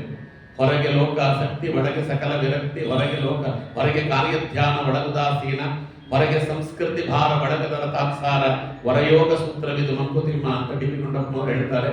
ನಮ್ಮ ಪರಮಗುರುಗಳಿಗೆ ಬಹಳ ಬೇಕಾದವರು ಡಿ ವಿ ಗುಂಡಪ್ಪನವರು. ಅವರು ಮಂಕುತಿಮ್ಮನ ಕಗ್ಗ ರಚನೆ ಮಾಡಿದ್ದೆ ನಮ್ಮ ಪರಮಗುರುಗಳ ಸ್ಫೂರ್ತಿಯಿಂದ. ಅದರಿಂದ ಉಪನ್ಯಾಸದಲ್ಲಿ ಅವರ ಒಂದೆರಡು ಪದ್ಯಗಳನ್ನು ಸೇರಿಸಿ ಹೇಳ್ತಾ ಇರ್ತೇನೆ. ಎರಡು ಕೋಣೆಗಳ ಮಾಡು ನಿಮ್ಮ ಮನದಾಲಯದಿ, ಹೊರಕೋಣೆಯಲ್ಲಿ ಲೋಕರಾಟಗಳ ನಾಡು, ವಿರಮಿಸೊಬ್ಬನೇ ನೀನು ಒಳಮನೆಯ ಶಾಂತಿಯಲ್ಲಿ, ಹೊರಯೋಗ ಸೂತ್ರವಿದು ಮಂಕುತಿಮ್ಮ. ಎಂಥ ಅದ್ಭುತವಾದ ಮಾತುಗಳು, ಆಚಾರ್ಯರ ಮಾತುಗಳು. ಗೀತಾ ತಾತ್ಪರ್ಯದಲ್ಲಿ, ಗೀತಾ ವಿವೃತ್ತಿ, ಗೀತಾ ಭಾಷ್ಯದಲ್ಲಿ ಬಂದದ್ದು ಏನು ಅದ್ಭುತ. ಒಂದು ಹೊರಗಿನ ಲೋಕಕ್ಕೆ ಅಂತಲೇ ಒಂದು ರೀತಿಯಲ್ಲಿ ಒಂದು ಕೋಣೆ, ಒಳಗಿನ ಸಾಧನೆಗೆ ಅಂತ ಒಂದು ಕೋಣೆ, ಎರಡು ಕೋಣೆ ಇರಬೇಕಂತ ಅಂಥವರು ಸ್ಥಿತಪ್ರಜ್ಞರು. ಹೊರಗಿನ ಯಾವುದನ್ನು ಬಿಟ್ಟು ಓಡಬೇಡ, ಓಡು ಅಂತ ಹೇಳಲಿಲ್ಲ, ಪಲಾಯನವಾದಿಯಾಗು ಅಂತ ಯಾರು ಹೇಳಲಿಲ್ಲ. ಎಲ್ಲರೂ ತಾವು ಸ್ಥಿತಪ್ರಜ್ಞರು ಅಂದ ತಕ್ಷಣಕ್ಕೆ ಹೆಂಡತಿ ಮಕ್ಕಳನ್ನು ಬಿಟ್ಟು ಹೋಗಿಬಿಡಬೇಕು, ಮನೆ ಬಿಟ್ಟು ಹೋಗಿಬಿಡಬೇಕು, ಯಾವ ಜವಾಬ್ದಾರಿ ತಗೋಬಾರದು, ಸದಾಕಾಲ ದೇವರ ಮುಂದೆ ಕೂತಿರಬೇಕು, ಏನ್ ಕೇಳಿದ್ರು ದೇವರು ಅಂತಿರಬೇಕು, ಅಂಥವರನ್ನ ಸ್ಥಿತಪ್ರಜ್ಞರು ಅಂತ ಕರೀಲೇ ಇಲ್ಲ. ಸ್ಥಿತಪ್ರಜ್ಞ ಹೇಗಿರ್ತಾನೆ, ಹೊರಗೆ ಕಾರ್ಯಾಸಕ್ತಿ, ಒಳಗೆ ಸಕಲ ವಿರಕ್ತಿ, ಎಲ್ಲ ಕಾರ್ಯದಲ್ಲಿ ಆಸಕ್ತನಾಗಿರ್ತಾನೆ, ಅದರ ಒಳಗೆ ವಿರಕ್ತನಾಗಿರ್ತಾನೆ. ಕಾರ್ಯ ಆದರೂ ಸರಿ, ಆಗದೆ ಹೋದರೂ ಸರಿ. ಭಗವಂತನ ಇಚ್ಛೆ ಇದ್ದರೆ ನಡೀತದೆ, ಇಚ್ಛೆ ಇಲ್ಲ ಅಂದ್ರೆ ನಡೆಯಲ್ಲ. ನನ್ನ ಪಾಲಿನ ಕರ್ಮವನ್ನು ನಾನು ಮಾಡುತ್ತಿದ್ದೇನೆ, ಫಲಾಫಲಗಳು ದೇವರಿಗೆ ಬಿಟ್ಟದ್ದು ಅನ್ನುವ ಭಾವದಿಂದ ಕೆಲಸ ಮಾಡ್ತಾನವ. ಅಲ್ಲಿ ಹೊರಗೆ ಕಾರ್ಯಧ್ಯಾನ, ಒಳಗುದಾಸೀನ, ಹೊರಗೆ ಕೆಲಸ ಮಾಡಬೇಕು ಅನ್ನುವ ಧ್ಯಾನ ಇರ್ತದೆ, ಒಳಗೆ ಉದಾಸೀನತೆ. ಯಾಕೆಂದ್ರೆ ಭಗವಂತ ಮಾಡಿಸೋದು. ದೃಢಮಪಿನ ಚಲತಿ ತೇನವಿನ, ಭಗವಂತನ ಇಚ್ಛೆ ಇಲ್ಲದೆ ಒಂದು ಹುಲ್ಲು ಕಡ್ಡಿಯು ಒಳ್ಳಾಡುವುದಿಲ್ಲ ಅಂದ ಮೇಲೆ ನಾನು ಅದ್ರ ಬಗ್ಗೆ ತಲೆಕೆಡಿಸಿಕೊಳ್ಳಬೇಕು ಯಾಕೆ ಅಂತ. ಯಾಕೆಂದ್ರೆ ತಲೆಕೆಡಿಸಿಕೊಂಡು ಪ್ರಯೋಜನ ಇಲ್ಲ. ನೋಡಿ, ಭೀಮಸೇನ ದೇವರು ಹೇಗೆ ಬದುಕಿದ್ರು ನಮ್ಗೆ ಅರ್ಥ ಆಗಲಿಲ್ಲ, ಅಲೆಕ್ಸಿಸ್ ಕ್ಯಾರಲ್ ಅರ್ಥ ಆಯಿತು. ಅವನು ಹೇಳ್ತಾನೆ ಮಹಾಭಾರತದಲ್ಲಿ ಭೀಮಸೇನ ದೇವರ ಪಾತ್ರವನ್ನ ಸ್ವಲ್ಪ ವಿಮರ್ಶೆ ಮಾಡಿದ ಬಾಬಾ.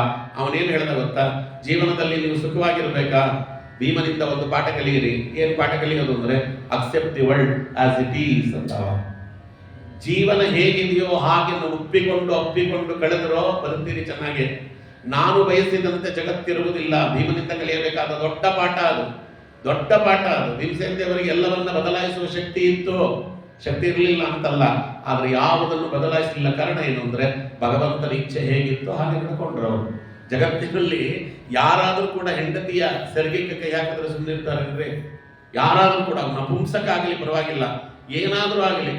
ಸುಮಾರು ಜನಕ್ಕೆ ಏನ್ ಭೀಮ ಅಂತ ಹೊಡ್ತೀರಿ ಹಾಕಿದ್ರೆ, ಅಲ್ಲಿ ತುಂಬಿದ ಸಭೆಯಲ್ಲಿ ದ್ರೌಪದಾದೇವಿಯರ ವಸ್ತ್ರಾಪರಣಕ್ಕೆ ಅದು ಪ್ರಯತ್ನ ನಡೆಯುತ್ತಿದ್ರು, ಭೀಮ ಸುಮ್ಮನೆ ಕೂತಿದ್ನಲ್ಲ, ಇದೇನ್ ಭೀಮನನ್ನು ಹೊಗಳ್ತೀರಿ ಅಂತ ಜನ ಅಂದ್ರು. ಪಾದಿರಾಜ ಉತ್ತರ ಕೊಡ್ತಾರೆ, ಕೃಷ್ಣ ಸಂಕಲ್ಪ ಸಿದ್ಧ್ಯರ್ಥಂ ಕೃಷ್ಣಾಯೈ ದ್ರೋಹಕಾರಿಣಃ ನ ಜಗಾನಕ್ಷ ಶಿತವಾನ್ ಮತಂ ಜ್ಞಾನಂ ರಮಾಪತೆ ಇದಂತು ಮಹದಾಶ್ಚರ್ಯಂ ಸಭಾ ಮಧ್ಯೆ ವೃಕೋದರಃ ಸ್ವಭಾರ್ಯಾಯೈ ದುರ್ಹೃತ್ಯೋಪಿ ಸೇಹೆ ಸ್ನೇಹೇನ ಕೇಶವೇ. ಪ್ರಪಂಚದಲ್ಲಿ ಜನ ಏನು ಅನ್ಕೊಳ್ತಾರೆ ಅನ್ನೋದರ ಬಗ್ಗೆ ನಾನು ತಲೆ ಕೆಡಿಸಿಕೊಳ್ಳುವುದಿಲ್ಲ. ನೀವು ಹೇಗಿದ್ರೂ ಜನ ಅಂತಾರೆ. ಅದು ರಾಮದೇವರ ಪಾತ್ರದಲ್ಲಿಯೇ ನಮಗೆ ಗೊತ್ತಾಗಿದೆ. ಅಗಸ ಅಲ್ಲ, ಅಲ್ಲಿ ಸುರಾಣಕರು ಸೀತಾದೇವಿಯ ಮೇಲೆ ಅಪವಾದ ಹಾಕಿದ್ರು ಅಲ್ವಾ. ಉತ್ತರಾಖಂಡದ ರಾಮಾಯಣ ಮತ್ತೆ ಆನಂದ ರಾಮಾಯಣದಲ್ಲಿ ನಾವು ನೋಡ್ತೇವೆ. ಈಗ ರಾಮದೇವರ ಬಳಿಯಲ್ಲಿದ್ದದ್ದು ಮೂರು ದಾರಿಗಳಿದೆ. ಒಂದು, ತಾನು ಸೀತಾದೇವಿಯ ಜೊತೆಯಲ್ಲಿ ಕಾಡಿಗೆ ಹೋಗಿಬಿಡ್ಬೇಕು. ಭರತನಿಗೆ ರಾಜ್ಯವನ್ನ ಕೊಟ್ಟು ಸೀತಾದೇವಿಯ ಜೊತೆಯಲ್ಲಿ ಕಾಡಿಗೆ ತಾನು ಹೋಗಿಬಿಟ್ರೆ ಅಲ್ಲಿಗೆ ಪ್ರಾಬ್ಲಮ್ ಸಾಲ್ವ್ ಆಗಲ್ಲ. ಯಾಕೆಂದ್ರೆ ನೋಡದ ಎಂಥ ರಾಮ ಅಂತ ಹೇಳ್ತೀರಿ, ಒಂದು ಹೆಂಡತಿಯ ಪ್ರೀತಿಗೋಸ್ಕರವಾಗಿ ಇಡೀ ಪ್ರಜೆಗಳನ್ನ ತೊರೆದು ಹೋಗಿಬಿಟ್ಟ. ಹೆಂಡತಿಯ ಮೇಲಿನ ಮೋಹ ರಾಮನನ್ನು ಬಿಡ್ಲಿಲ್ಲ ಅಂತ ಆಡ್ಕೋತಾರೆ ಜನ. ಹೋಗಲಿ. ಎರಡನೆಯದು, ಏನಾರು ಜನ ಅನ್ನಬಾರದು ಅನ್ಕೊಳ್ಳಿ, ನಾನು ಸೀತೆಯನ್ನು ಬಿಡುವುದಿಲ್ಲ ಅಂತ ಅವ ನಿಂತ್ಕೊಳ್ಬೇಕು. ಎರಡು ನೋಡಿದ್ರ, ತಮ್ಮ ಸ್ವಾರ್ಥಕ್ಕೋಸ್ಕರವಾಗಿ ಜನಗಳ ಅಭಿಪ್ರಾಯಕ್ಕೆ ಬೆಲೆ ಇಲ್ಲ ಲೋಕದಲ್ಲಿ. ಜನ ಏನು ಬೇಕಾದ್ರೂ ಅನ್ಕೊಳ್ಳಿ ಅಲ್ವಾ. ಲೋಕದ ಈಗಿನ ಕಾಲದ ರಾಜಕಾರಣಿಗಳಂತೆ ರಾಮನು ಇದ್ದ ಅಂದುಬಿಡ್ತಾರೆ. ಈಗ ಮೂರನೇದು ಯಾವುದು, ಸೀತಾದೇವಿಯ ಚಾರಿತ್ರವೂ ಕೂಡ ಲೋಕದಲ್ಲಿ ಅದು ಸ್ಪಷ್ಟತೆಯಿಂದ ಪಡೆಯಬೇಕು. ತಾನು ಸೀತಾದೇವಿಯನ್ನ ಚೆನ್ನಾಗಿ ನೋಡಿಕೊಳ್ಳಬೇಕು, ಲೋಕದ ದೃಷ್ಟಿಯಿಂದ ಸೀತಾದೇವಿಯನ್ನ ತೊರೆದಂತಿರಬೇಕು, ಲೋಕದ ಜನಕ್ಕೊಂದು ಪಾಠ ಆಗಬೇಕು ಅಂತ ಸ್ವಾಮಿ ತನ್ನ ಮೂಲರಾಮ ದೇವರ ವಿಗ್ರಹವನ್ನ ಸೀತೆಗೆ ಕೊಟ್ಟು ಲಕ್ಷ್ಮಣನಿಗೆ ಹೇಳಿ ಅವರು ಅಲ್ಲಿ ವಾಲ್ಮೀಕಿ ಆಶ್ರಮದ ಹತ್ರ ಬಿಟ್ಟು, ಹೆಂಗೆಂಗೂ ನೋಡೋದಿಲ್ಲ ಕತೆ, ಅವರೆಲ್ಲ ಲವಾಕುಶ ಫಿಲಮ್ ಅಲ್ಲೆಲ್ಲ ತೋರಿಸ್ತಾರಲ್ಲ ಹಂಗೆಲ್ಲ ನೋಡೋದಿಲ್ಲ ಕತೆ, ಅದು ಕರ್ಕೊಂಡು ಹೋಗಿ ಅಲ್ಲಿ ಬಿಟ್ಟು ವಾಲ್ಮೀಕಿಗಳು ಸೀತೆಯನ್ನ ಕರ್ಕೊಂಡು ಹೋದ ಮೇಲೆ ಲಕ್ಷ್ಮಣ ವಾಪಸ್ ಬರ್ತಾನೆ. ಅಲ್ಲಿವರೆಗೂ ಲಕ್ಷ್ಮಣ ಏನು ವಾಪಸ್ ಬಂದಿಲ್ಲ, ಸೀತಾದೇವಿಗೂ ಅದು ಗೊತ್ತಿತ್ತಲ್ವಾ. ಹೀಗೆಲ್ಲ ಆಗಿ ಲವಕುಶರ ಬಾಯಲ್ಲಿ ರಾಮಾಯಣವನ್ನು ಹೇಳಿಸಿ ಸೀತೆಯದೇನು ತಪ್ಪಿಲ್ಲ, ಸೀತೆ ಅತ್ಯಂತ ಪವಿತ್ರಳಾದವಳು ಅನ್ನುವುದನ್ನು ಲೋಕಕ್ಕೆ ನಿರೂಪಣೆ ಮಾಡಿ, ಸೀತಾದೇವಿ ಅದಕ್ಕೋಸ್ಕರವಾಗಿ ಭೂಮಿ ಬಾಯಿ ಬರಿಯಲ್ಲಿ ಅಂತ ಹೇಳಿ ಭೂಮಿಯಲ್ಲಿ ಪ್ರವೇಶ ಮಾಡಿ, ಇಷ್ಟೆಲ್ಲ ಆದದ್ದರಿಂದ ಸೀತೆಯ ಚಾರಿತ್ರ ಅನ್ನುವುದು ಅಚಂದ್ರಾರ್ಕವಾಗಿ ಉಳಿಯಿತು. ಅದರಿಂದ ಎಲ್ಲರೂ ಅಷ್ಟೇ ನೀವೇನು ಮಾಡಿದ್ರು ಅಂತಾರೆ, ನೀವೇನು ಮಾಡಿದ್ರು ಅಂತಾರೆ ಜನ. ಆದ್ದರಿಂದ ಇಲ್ಲಿ ಭೀಮಸೇನ ದೇವರು ನೋಡಿದ್ರು, ಈಗ ಕೃಷ್ಣನ ಸಂಕಲ್ಪ ಏನಿದೆ ಅಂತ ನೋಡ್ತಾರೆ. ಈಗ ನಾನೇನಾದ್ರೂ ಹೋಗಿ ಅವರನ್ನು ಬಡಿದು ಹಾಕಿದರೆ ಅಲ್ಲಿರುವ ಕೌರವರಷ್ಟು ಸಾಯ್ತಾರೆ, ಒಬ್ಬ ದುಶ್ಯಾಸನ, ದುರ್ಯೋಧನ, ಅಲ್ಲಿರುವ ಕರ್ಣ, ಶಕುನಿ ಯಾರಿರ್ತಾರೆ ಸಾಯ್ತಾರೆ. ಅದಲ್ಲ ನ ಜಗಾನಾಕ್ಷ ಹಿತವಾಂಗತಂ ಜ್ಞಾನಾಂ ರಮಾಪತೆ, ಅದು ಹಾಗಾಗಬಾರದು ಅಂದ್ರು. ಕೃಷ್ಣನ ಸಂಕಲ್ಪ ಏನಿದೆ ಅಂದ್ರೆ, ಈಗ ನೀನು ಸಹನೆ ಮಾಡು, ಇದನ್ನ ನೆಪ ಮಾಡಿಕೊಂಡು 13 ವರ್ಷ ಆದ ಮೇಲೆ ಸಪುತ್ರ ಮಿತ್ರ ಬಾಂಧವ ವಿನಾಶಮನಶಯಸ್ಯಸಿ, ಇಡೀ ಕುರುಕುಲವನ್ನ ಸಮೂಲಾಗ್ರವಾಗಿ ತೆರೆದು ಬಿಡು. ಯಾಕೆಂದ್ರೆ ಸುಮಾರು ಜನ ಭೀಮನಿಂದ ಸಾಯುವವರಿದ್ದಾರೆ, ಕುರುಕ್ಷೇತ್ರದ ಯುದ್ಧ ನಡೆದು ಸುಮಾರು ಜನ ಹೋಗಬೇಕು, ಒಬ್ಬ ಇಬ್ಬರಲ್ಲ, ಎಲ್ಲರೂ ಹೋಗುವವರು ಸುಮಾರು ಜನ ಇದ್ದಾರೆ. ಆದ್ದರಿಂದ ನೀನು ಸುಮ್ಮನಿರು ಅಂತ ಭಗವಂತನ ಇಚ್ಛೆ ಇದೆ. ಅದಕ್ಕೆ ವಾದಿರಾಜರಂತಾರೆ, ಇದಂತೂ ಮಹದಾಶ್ಚರ್ಯಂ ಸಭಾಮಧ್ಯೆ ಎಂಬುದರ, ಪ್ರಪಂಚದಲ್ಲಿ ದೊಡ್ಡ ಆಶ್ಚರ್ಯ ಏನು ಅಂದ್ರೆ ದ್ರೌಪದಾದೇವಿಯ ವಸ್ತ್ರಾಭರಣದ ಪ್ರಯತ್ನ ನಡೆಯುತ್ತಿದ್ರು ಭೀಮ ಸುಮ್ಮನೆ ಕೂತಿದ್ನಲ್ಲ, ಇದಕ್ಕಿಂತ ದೊಡ್ಡ ಆಶ್ಚರ್ಯ ಏನಿದೆ ಅಂತ. ಅದಕ್ಕೆ ಯಾಕೆಂದ್ರೆ ಕುರುಬವರೆಲ್ಲ ಸ್ವಭಾವ್ಯೈ ಬೃಹತ್ಯೋಪಿ, ಯಾಕೆ ಸೇಹೇ ಸ್ನೇಹೇನ ಕೇಶವೇ, ಎಲ್ಲದಕ್ಕಿಂತ ದೊಡ್ಡದು ಕೃಷ್ಣ ಪರಮಾತ್ಮನ ಸಂಕಲ್ಪ. ಕೃಷ್ಣನಿಗೋಸ್ಕರವಾಗಿ ಏನನ್ನ ಬೇಕಾದ್ರೂ ಬಿಡ್ತೇನೆ ಎನ್ನುವುದಿದೆಯಲ್ಲ, ಭಗವಂತನಿಗಾಗಿ ಬದುಕುವುದು ಅನ್ನುವುದು ಭೀಮಸೇನ ದೇವರಿಂದ ಕಲಿಯಬೇಕಾದ ದೊಡ್ಡ ಪಾಠ.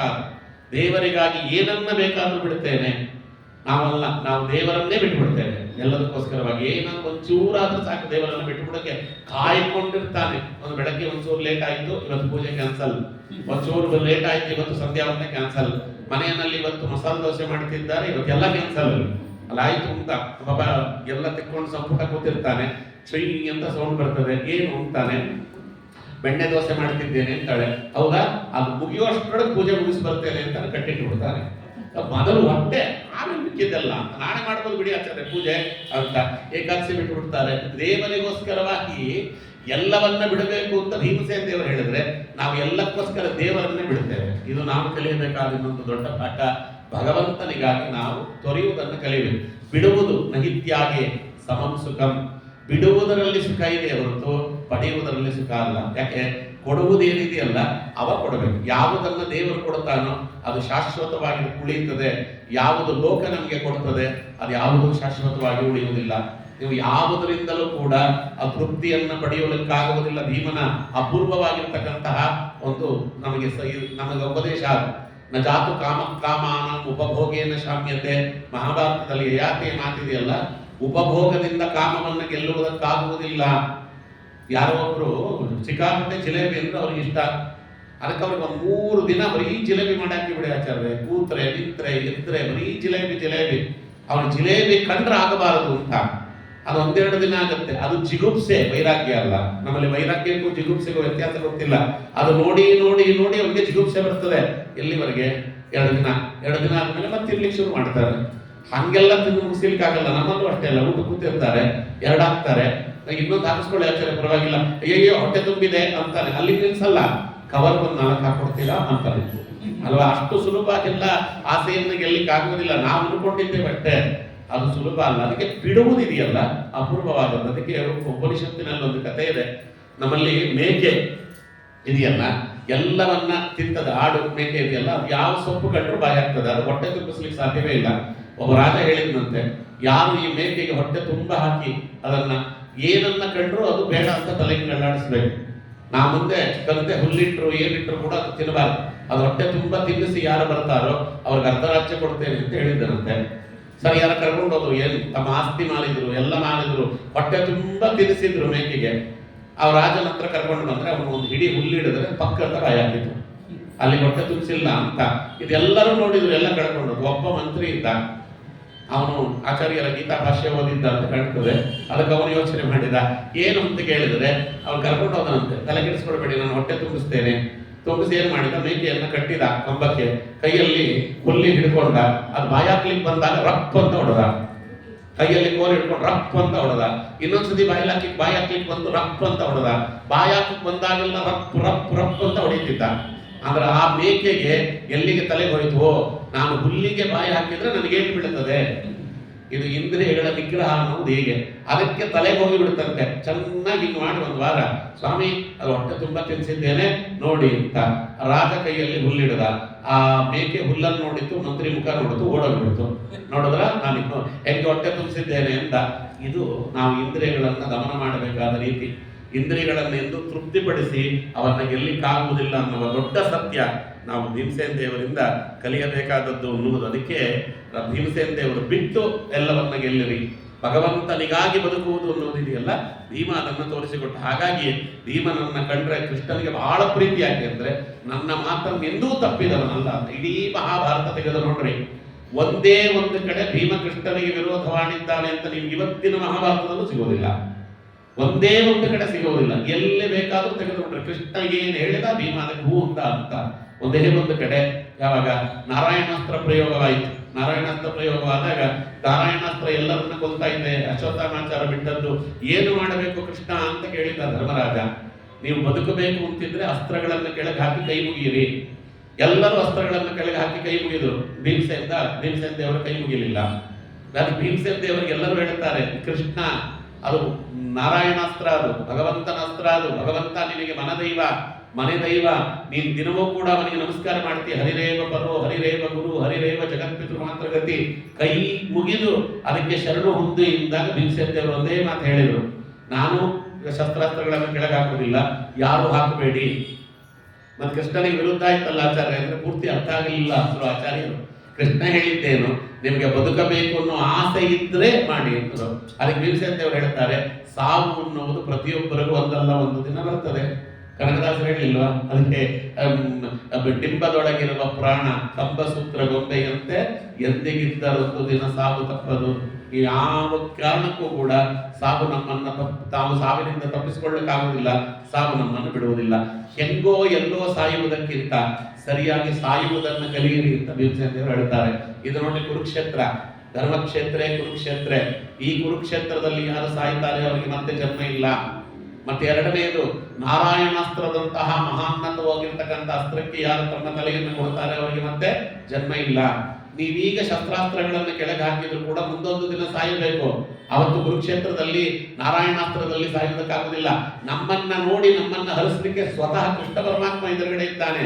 ಸಾಯುವಾಗ ಕೃಷ್ಣ ಅಂತ ಹೇಳಿ ಸಾಯಿರಿ. ಅವನೊಂದ ರೂಪವನ್ನು ದರ್ಶನ ಮಾಡ್ತಾ ಅವನ ನಾಮಸ್ಮರಣೆ ಮಾಡ್ತಾ ಸಾಯಿರಿ, ನಿಮಗೆಲ್ಲ ಮೋಕ್ಷವಾಗ್ತದೆ. ಯದ್ಯಪಿಗೆ ಗೆಲ್ಲುವುದಕ್ಕೆ ಅಂತ ಅಲ್ಲಿ ನಡೀತಿದ್ರು ಕೂಡ ಯುದ್ಧ, ಅದರಲ್ಲೊಂದು ಆಧ್ಯಾತ್ಮ ತತ್ವವನ್ನು ಹೇಳಿದ್ರು. ನಾವು ಉದ್ಧಾರವಾಗಬೇಕು, ಆತ್ಮೋದ್ಧಾರದ ಒಂದು ಅಪೂರ್ವವಾಗಿರ್ತಕ್ಕಂಥ ಕಥನ. ಇಂಥ ಸಂದರ್ಭ ಬಂದಾಗ ಎಂದೂ ತಪ್ಪಿಸಿಕೊಳ್ಳಬೇಡ್ರಿ, ಕಳ್ಕೋಬೇಡ್ರಿ ಇಂಥದ್ದನ್ನ ಅಂತ. ಉತ್ತಮವಾಗಿರ್ತಕ್ಕಂಥದ್ದು ಜೀವನದಲ್ಲಿ ಒಂದು ಸತಿ ಬರುತ್ತದೆ, ಕಳ್ಕೊಳ್ಳಬೇಡ್ರಿ ಅಂತ ಅದನ್ನು ಹೇಳಿದರು. ಭಗವಂತ ಹೋಗಿ ನೋಡಿ, ರಥದಿಂದ ಭೀಮನನ್ನ ಒಂದು ಕೈಯಲ್ಲಿ ತೆಗೆದು ಕೆಳಗಿಟ್ಟಂತೆ ಕೃಷ್ಣನ ಶಕ್ತಿ ಅದು.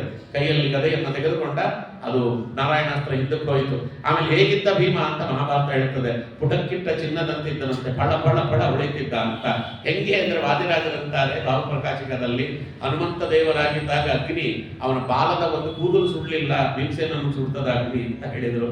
ಅಪೂರ್ವವಾಗಿರ್ತಕ್ಕಂಥದ್ದು ಇದು ಇದೆಯಲ್ಲ. ಸರಿಯಾಗಿ ಬದುಕುವುದು ಕಲಿಯಿರಿ ಎನ್ನುವುದು ಎಷ್ಟು ಮುಖ್ಯವೋ, ಸರಿಯಾಗಿ ಸಾಯುವುದನ್ನು ಕಲಿಯಿರಿ ಎನ್ನುವುದು ಭೀಮಸೇನ ದೇವರು ಕೊಟ್ಟಂತ ಅಪೂರ್ವವಾಗಿರ್ತಕ್ಕಂಥ ಕಥನ. ಈಗ ನೋಡ್ರಿ, ನಾವು ಎಂಥ ಸಾವು ಬೇಕು ಅಂತ ನಾವು ಆರಿಸಿಕೊಳ್ಳುವುದಿದೆಯಲ್ಲ, ನಾವು ಎಂಥ ಬದುಕು ಬೇಕು ಅಂತ ಆರಿಸಿಕೊಳ್ಳುವುದರ ಮುನ್ನುಡಿ ಅದು. ನಮಗೆ ಸಾವು ಚೆನ್ನಾಗಿರಬೇಕಾ? ಸಾವು ಚೆನ್ನಾಗಿರ್ಬೇಕಾದ್ರೆ ಚೆನ್ನಾಗಿ ಬದುಕಬೇಕು. ಧರ್ಮಾಚರಣೆಗಳನ್ನು ಚೆನ್ನಾಗಿ ಯಾರು ಮಾಡಿರ್ತಾನೆ ಅವನಿಗೆ ಸಾವು ಚೆನ್ನಾಗಿರ್ತದೆ. ಹೊರಗಿನವರಿಗೆ ಸಾವು ಭಯಂಕರವಾಗಿ ಕಾಣಬಹುದು, ಆದರೆ ಇವನಿಗೆ ಸಾಯುವಾಗ ಮಾತ್ರ ಅದು ಅಪೂರ್ವವಾಗಿರ್ತಕ್ಕಂಥ ತೃಪ್ತಿಯನ್ನು ಕೊಡುತ್ತದೆ. ನೋಡಿ ಮಾತು ನಮ್ಮ ಡಿ ವಿ ಗುಂಡಪ್ಪನವ್ರ ಬಾಯಲ್ಲಿ, ಇರುವ ಕೆಲಸವ ಮಾಡು ಕಿರಿದನದೆ ಮನ ಬಿಟ್ಟು, ದೊರೆತುದನು ಹಸಾದವೆಂದುಣ್ಣು ಗೊಣಗಿಡದೆ, ಧರಿಸು ಲೋಕದ ಭರವ ಪರಮಾರ್ಥವನ್ನು ಬಿಡದೆ, ಹೊರಡು ಕರೆ ಬರಲಡದೆ ಮಂಕುತಿಮ್ಮ. ಇದೇ ಜೀವನ.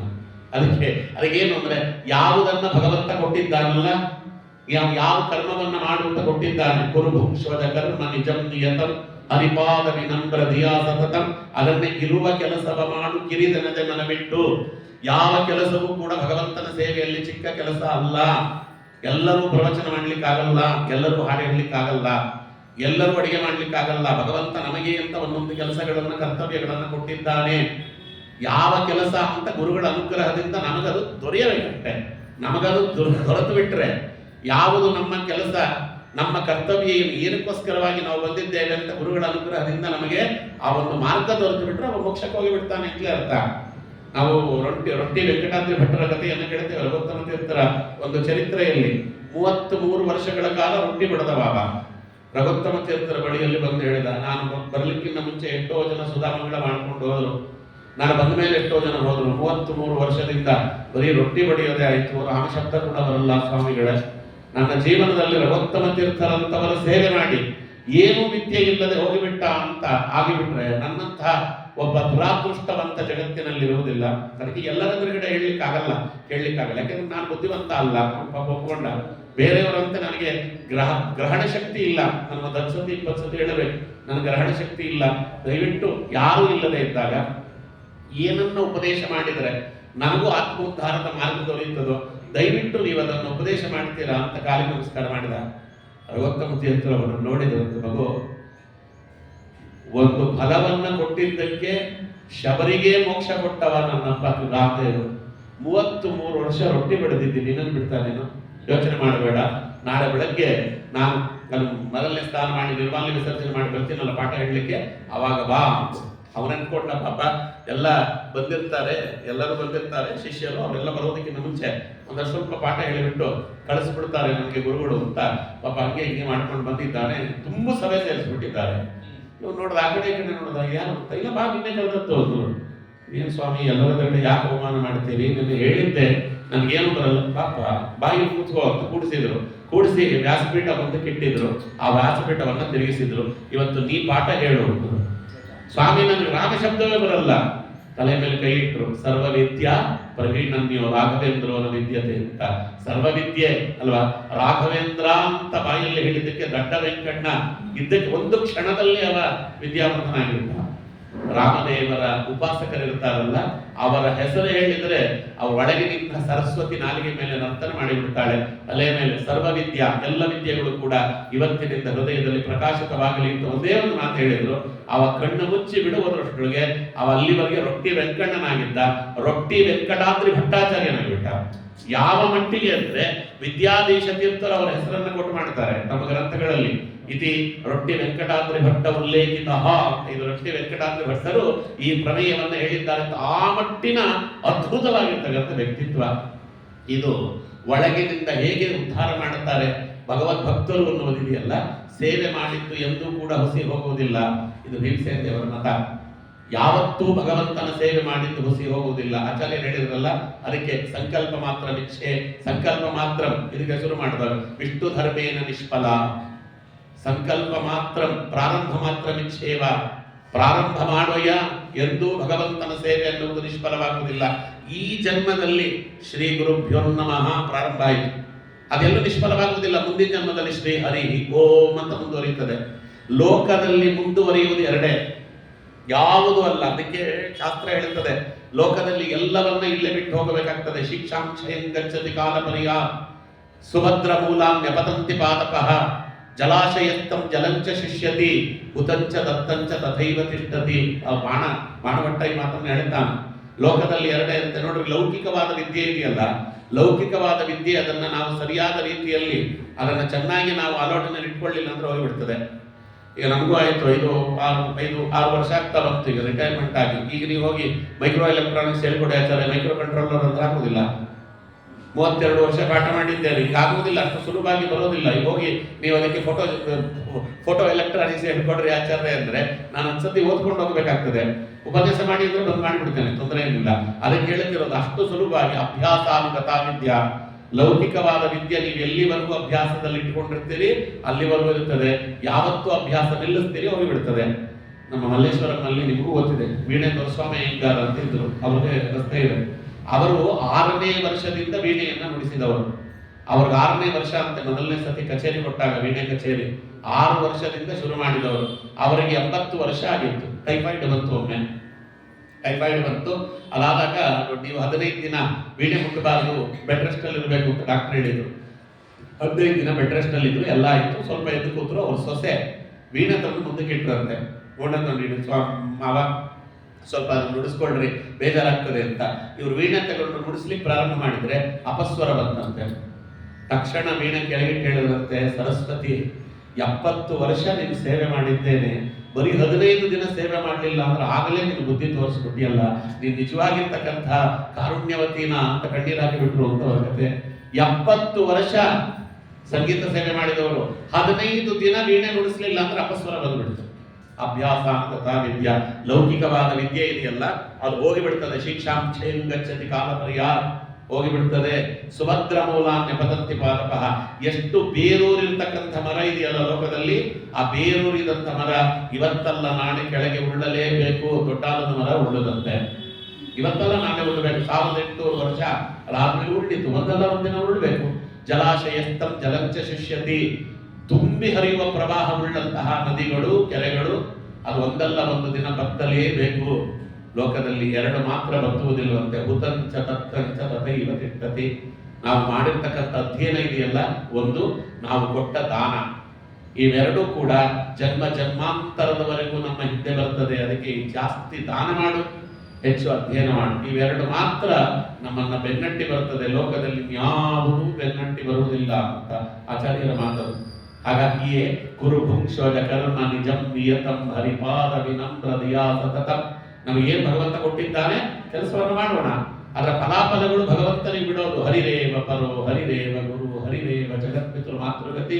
ಭಗವಂತ ಮಂಡಿಸ್ತಾನೆ, ಭಗವಂತನ ಸೇವಕ ನಾನು, ಭಗವಂತನಿಗಾಗಿ ಬದುಕಿದ್ದೇನೆ, ಭಗವಂತನಿಗೋಸ್ಕರವಾಗಿ ಬದುಕಿದ್ದೇನೆ ಎನ್ನುವ ಭಾವ ನಮ್ಮಲ್ಲಿರಲಿ ಅಂತ.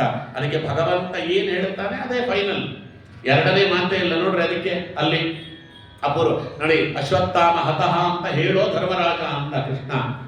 ಅಲ್ಲ ಕೃಷ್ಣ ನೀನು ಹೇಳುತ್ತಿದ್ದಿ, ಆದ್ರೂ ಸುಳ್ಳು ಹೆಂಗೆ ಹೇಳಲಿ ಅಂತ ಧರ್ಮರಾಜ.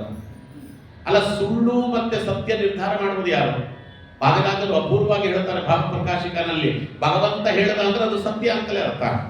ಈಗ ಸತ್ಯವೋ ಸುಳ್ಳು ಅಂತ ಹೇಳೋದೀಗ ಒಬ್ಬ ಲೆಕ್ಚರರ್ ಬಂದು ಇಷ್ಟು ಬರೆಗೆ ಮಾರ್ಕ್ಸ್ ಕೊಡ್ತೀನಿ ಅಂದ್ರೆ ನೀವು ಹೇಳಿದ್ರು ನಿಮ್ಮ ಮಾತು ಹಿಂಗಾಚಾರ್ಯ ನಂಬೋದು ಅಂತ ಕೇಳಿದ್ರೆ ಏನು ಹೇಳೋದು? ಅಲ್ಲ ಮಾರ್ಕ್ಸ್ ಕೊಡ್ತಿರೋನೇ ಅವನು ಕರೆಕ್ಷನ್ ಮಾಡಿ ಅಲ್ವಾ. ನಾನು ಹೇಳ್ತಿದ್ದೇನೆ ಕೆಳಗೆ ಅಂದ್ರೆ ನೀವು ಹೇಳ್ಬೋದು ಆಚಾರ್ಯ ನಿಮ್ಮ ಮಾತು ನಾನು ನಂಬಲ್ಲ ಅಂದ್ರೆ ಅದು ಹಾಗಾಗ್ತದೆ. ಭಗವಂತ ಹೇಳ್ತಿದ್ದಾನೆ ಹೇಳೋ ಧರ್ಮರಾಜ ಅಂದ್ರೆ ನೀ ಹೇಳಿರ್ಬೋದು, ಅದು ಸುಳ್ಳಿಗೆ ಹೇಳಿ ಅಂತ. ಅದಕ್ಕೆ ಭೀಮಸೇನ ದೇವರು ತಲೆ ಕೆಡಿಸ್ಕೊಳ್ಳಿಲ್ಲ, ಅಶ್ವತ್ಥಾಮ ಹತಃ ಅಂತ ಹೋಗಿದ್ರು. ಆ ದ್ರೋಣಾಚಾರ್ಯ ಅಂದ್ರು ನೀ ಹೇಳಿದ್ರೆ ನಾನು ನಂಬಲ್ಲಪ್ಪ, ಭಗವಂತನ ಸರಿಯಾಗಿರ್ತಿ, ನಾನು ಧರ್ಮರಾಜ ಹೇಳಬೇಕು. ಸರಿ, ಅದಕ್ಕೆ ಅವ ಮಾಳವ ದೇಶದ ಆನೆ ಅಶ್ವತ್ಥಾಮ ಅದನ್ನ ಕೊಂದ, ಈಗ ಹೇಳು ಅಂತ.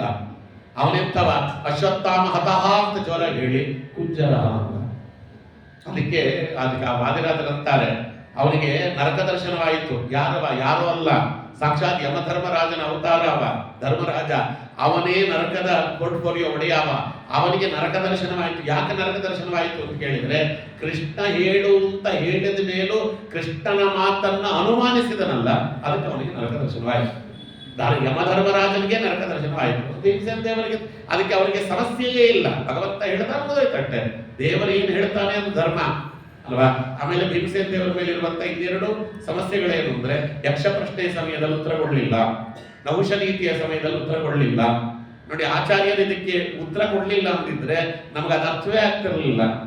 ಅದ ಒಂದೇ ಮಾತು ಭೀಮಸೇನ ದೇವರು ಹೇಳಿದ್ದು. ಎರಡೂ ಕಡೆಯೂ ಕೂಡ ಒಂದು ಮಾತಿದೆ, ನ ವಿಪ್ರಾಣಾಂಚ ಧರ್ಮೋಯಂ ವಿದ್ಯಾಯ ಉಪಜೀವನಂ ಕ್ಷತ್ರಿಯಾಣಾಂತು ಕಿಮುತ ಪ್ರಸಭಂ ತೇನ ತೇ ವಪುಹು.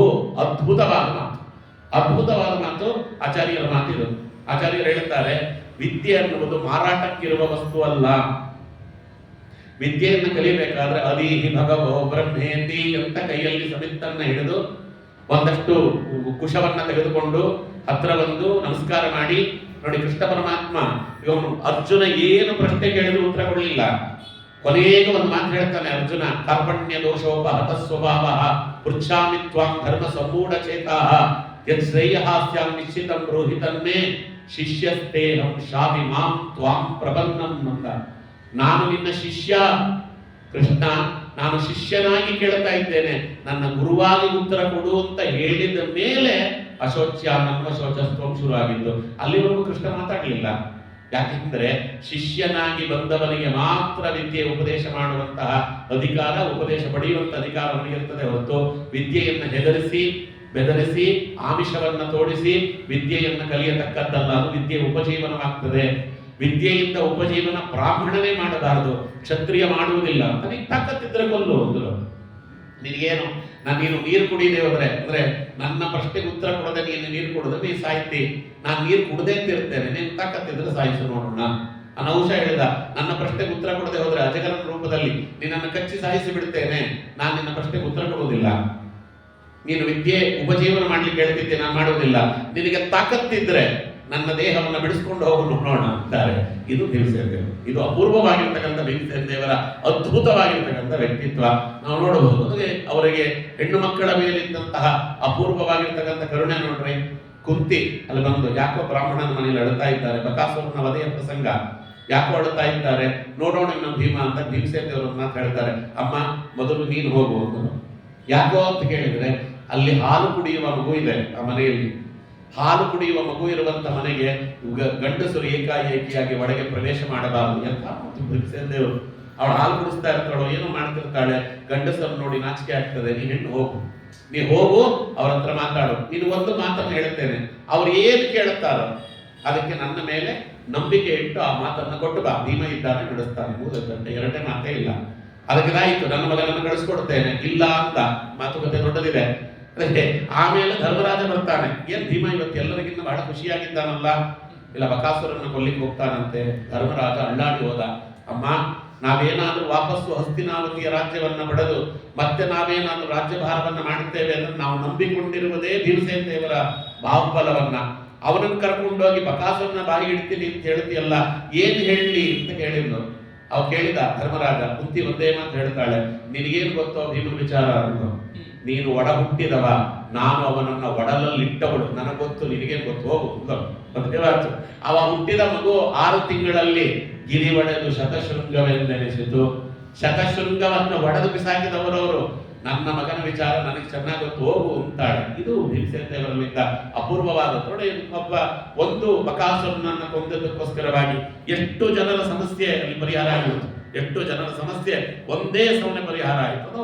ಅವರು ಯಾರ್ಯಾರನ್ನ ಕೊಂದರು, ಒಬ್ಬೊಬ್ಬರನ್ನ ಕೊಂದಿದ್ದಕ್ಕೊಂದೊಂದು ಸಮಸ್ಯೆಗಳು ಪರಿಹಾರ ಆಯಿತು. ಅದಕ್ಕೆ ವಾದಿರಾಜರು ಭೀಮಸೇನ ದೇವರ ವಿಚಾರ ಹೇಳುವಾಗ, ಕಾಮಿ ಏನ ಈ ಕೀಚಕೋ ವಿನಿಹತಃ ಕ್ರೋಧಿ ಚ ದುಶಾಸನ ಸ್ತಬ್ಧೋ ಲುಪ್ತ ಸುಯೋಧನಶ್ಚ ಮಣಿಮಾನ್ ಮುಗ್ಧೋ ಮದಾಂಧೋಬಕಃ ಕೃಷ್ಣೇರ್ಷ್ಯ ಅಭರಿತಶ್ಚ ಮಾಗಧಪತಿ ಷಡ್ವೈರಿ ವರ್ಗಾತ್ ಸದಾ ಸತ್ವಂ ಭೀಮ ಗುಣಾಭಿರಾಮ ದಯೆಯ ದಾಸಂ ಭೀಮಾನುದ್ಧರ.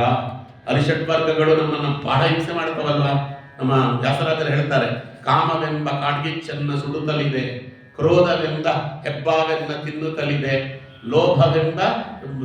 ಲೋಭವೆಂಬ ರಕ್ಕಸನೊಂದು ಕಡೆಯಿಂದ ಸೀಳುತ್ತಿದ್ದಾನೆ, ಮದವೆಂಬ ಮದ್ದಾನೆಯನ್ನು ತುಳಿಯುತ್ತಲಿದೆ, ಮೋಹವೆಂಬ ಕಗ್ಗತ್ತಲಿನಲ್ಲಿ ಕಣ್ಕಾಣದೋ ಕೃಷ್ಣ, ಮತ್ಸರವೆಂಬ ಛೇಡನ್ನ ಹುಡುಕುತ್ತಲಿದೆ.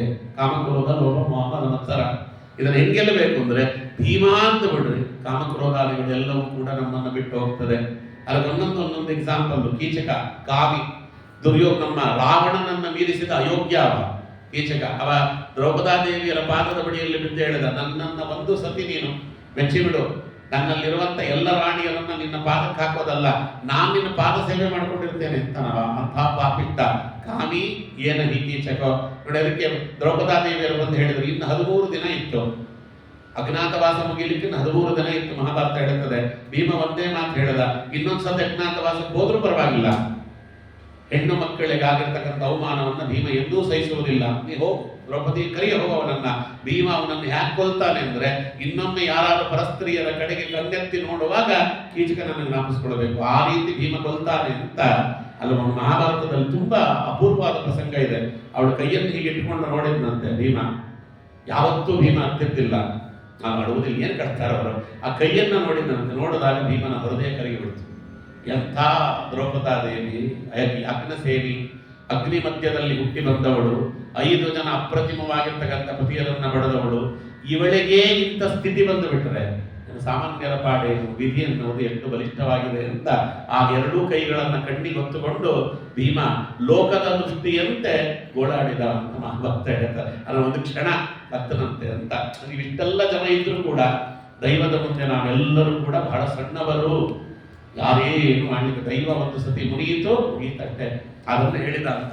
ಅದಕ್ಕೆ ಕೀಚಕನನ್ನ ಕೊಂದದ್ದಾಯಿತು. ಕ್ರೋಧೀಚ ದುಶ್ಯಾಸನ, ಕ್ರೋಧ ದುರ್ಯೋಧನ ದುಶ್ಯಾಸನಿಗಿದ್ದಷ್ಟು ಕ್ರೋಧ, ಎದೆಯನ್ನ ಬಗೆದು ಅವನ ರಕ್ತವನ್ನ ಕುಡಿದ. ಗಾಂಧಾರಿ ಕೇಳುತ್ತಾಳೆ, ಅಲ್ಲೋ ಸಾಮಾನ್ಯವಾಗಿರ್ತಕ್ಕಂಥ ಪ್ರಾಣಿಗಳ ರಕ್ತವನ್ನೇ ಕುಡಿಬಾರದು ಅಂತಾರೆ, ನನ್ನ ಮಗನ ಹೃದಯ ಬಗೆದು ರಕ್ತ ಕುಡಿದಿಯಲ್ಲೋ ಭೀಮ, ನೀನು ಹಿಂಗೆ ಮಾಡಿದ್ದು ಸರಿನಾ ಅಂತ ಕೇಳಿದರೆ, ಲೋಕದಲ್ಲಿ ಒಬ್ಬ ಪತಿವ್ರತಾ ಸ್ತ್ರೀಯ ವಸ್ತ್ರಕ್ಕೆ ಕೈ ಹಾಕಿದವರ ಕಥೆ ಏನಾಗತ್ತೆ ಅಂತ ಲೋಕ ತಿಳಿಯಬೇಕು. ಆದ್ದರಿಂದ ಹಾಗೆ ಮಾಡಿದೆ. ಗಾಂಧಾರಿ ಹೆದರಬೇಡ, ನಾನು ಕುಡುದಿಲ್ಲ ರಕ್ತವನ್ನ ಅಂತ. ನಾನು ಅದನ್ನ ಕೈ ಹತ್ರ ತಂದು ಹೀಗೆ ಬಿಸಾಡಿದೆ. ಮತ್ತೆ ಏನು ಮಾಡ್ತಿದ್ದೆ, ನಾನು ಮನ್ಯು ಸೂಕ್ತವನ್ನ ನಾನು ಅಲ್ಲಿ ಪಠನೆ ಮಾಡುತ್ತಿದ್ದೆ ಅಂತ. ಅಪೂರ್ವವಾಗಿರ್ತಕ್ಕಂಥ ವ್ಯಕ್ತಿತ್ವ ನೋಡ್ರಿ. ಯಾರಾದ್ರೂ ಕೊಲ್ಲುವಾಗ ಯಾರನ್ನಾದ್ರೂ ಮನ್ಯು ಸೂಕ್ತವನ್ನ ಹೇಳ್ತಾರ.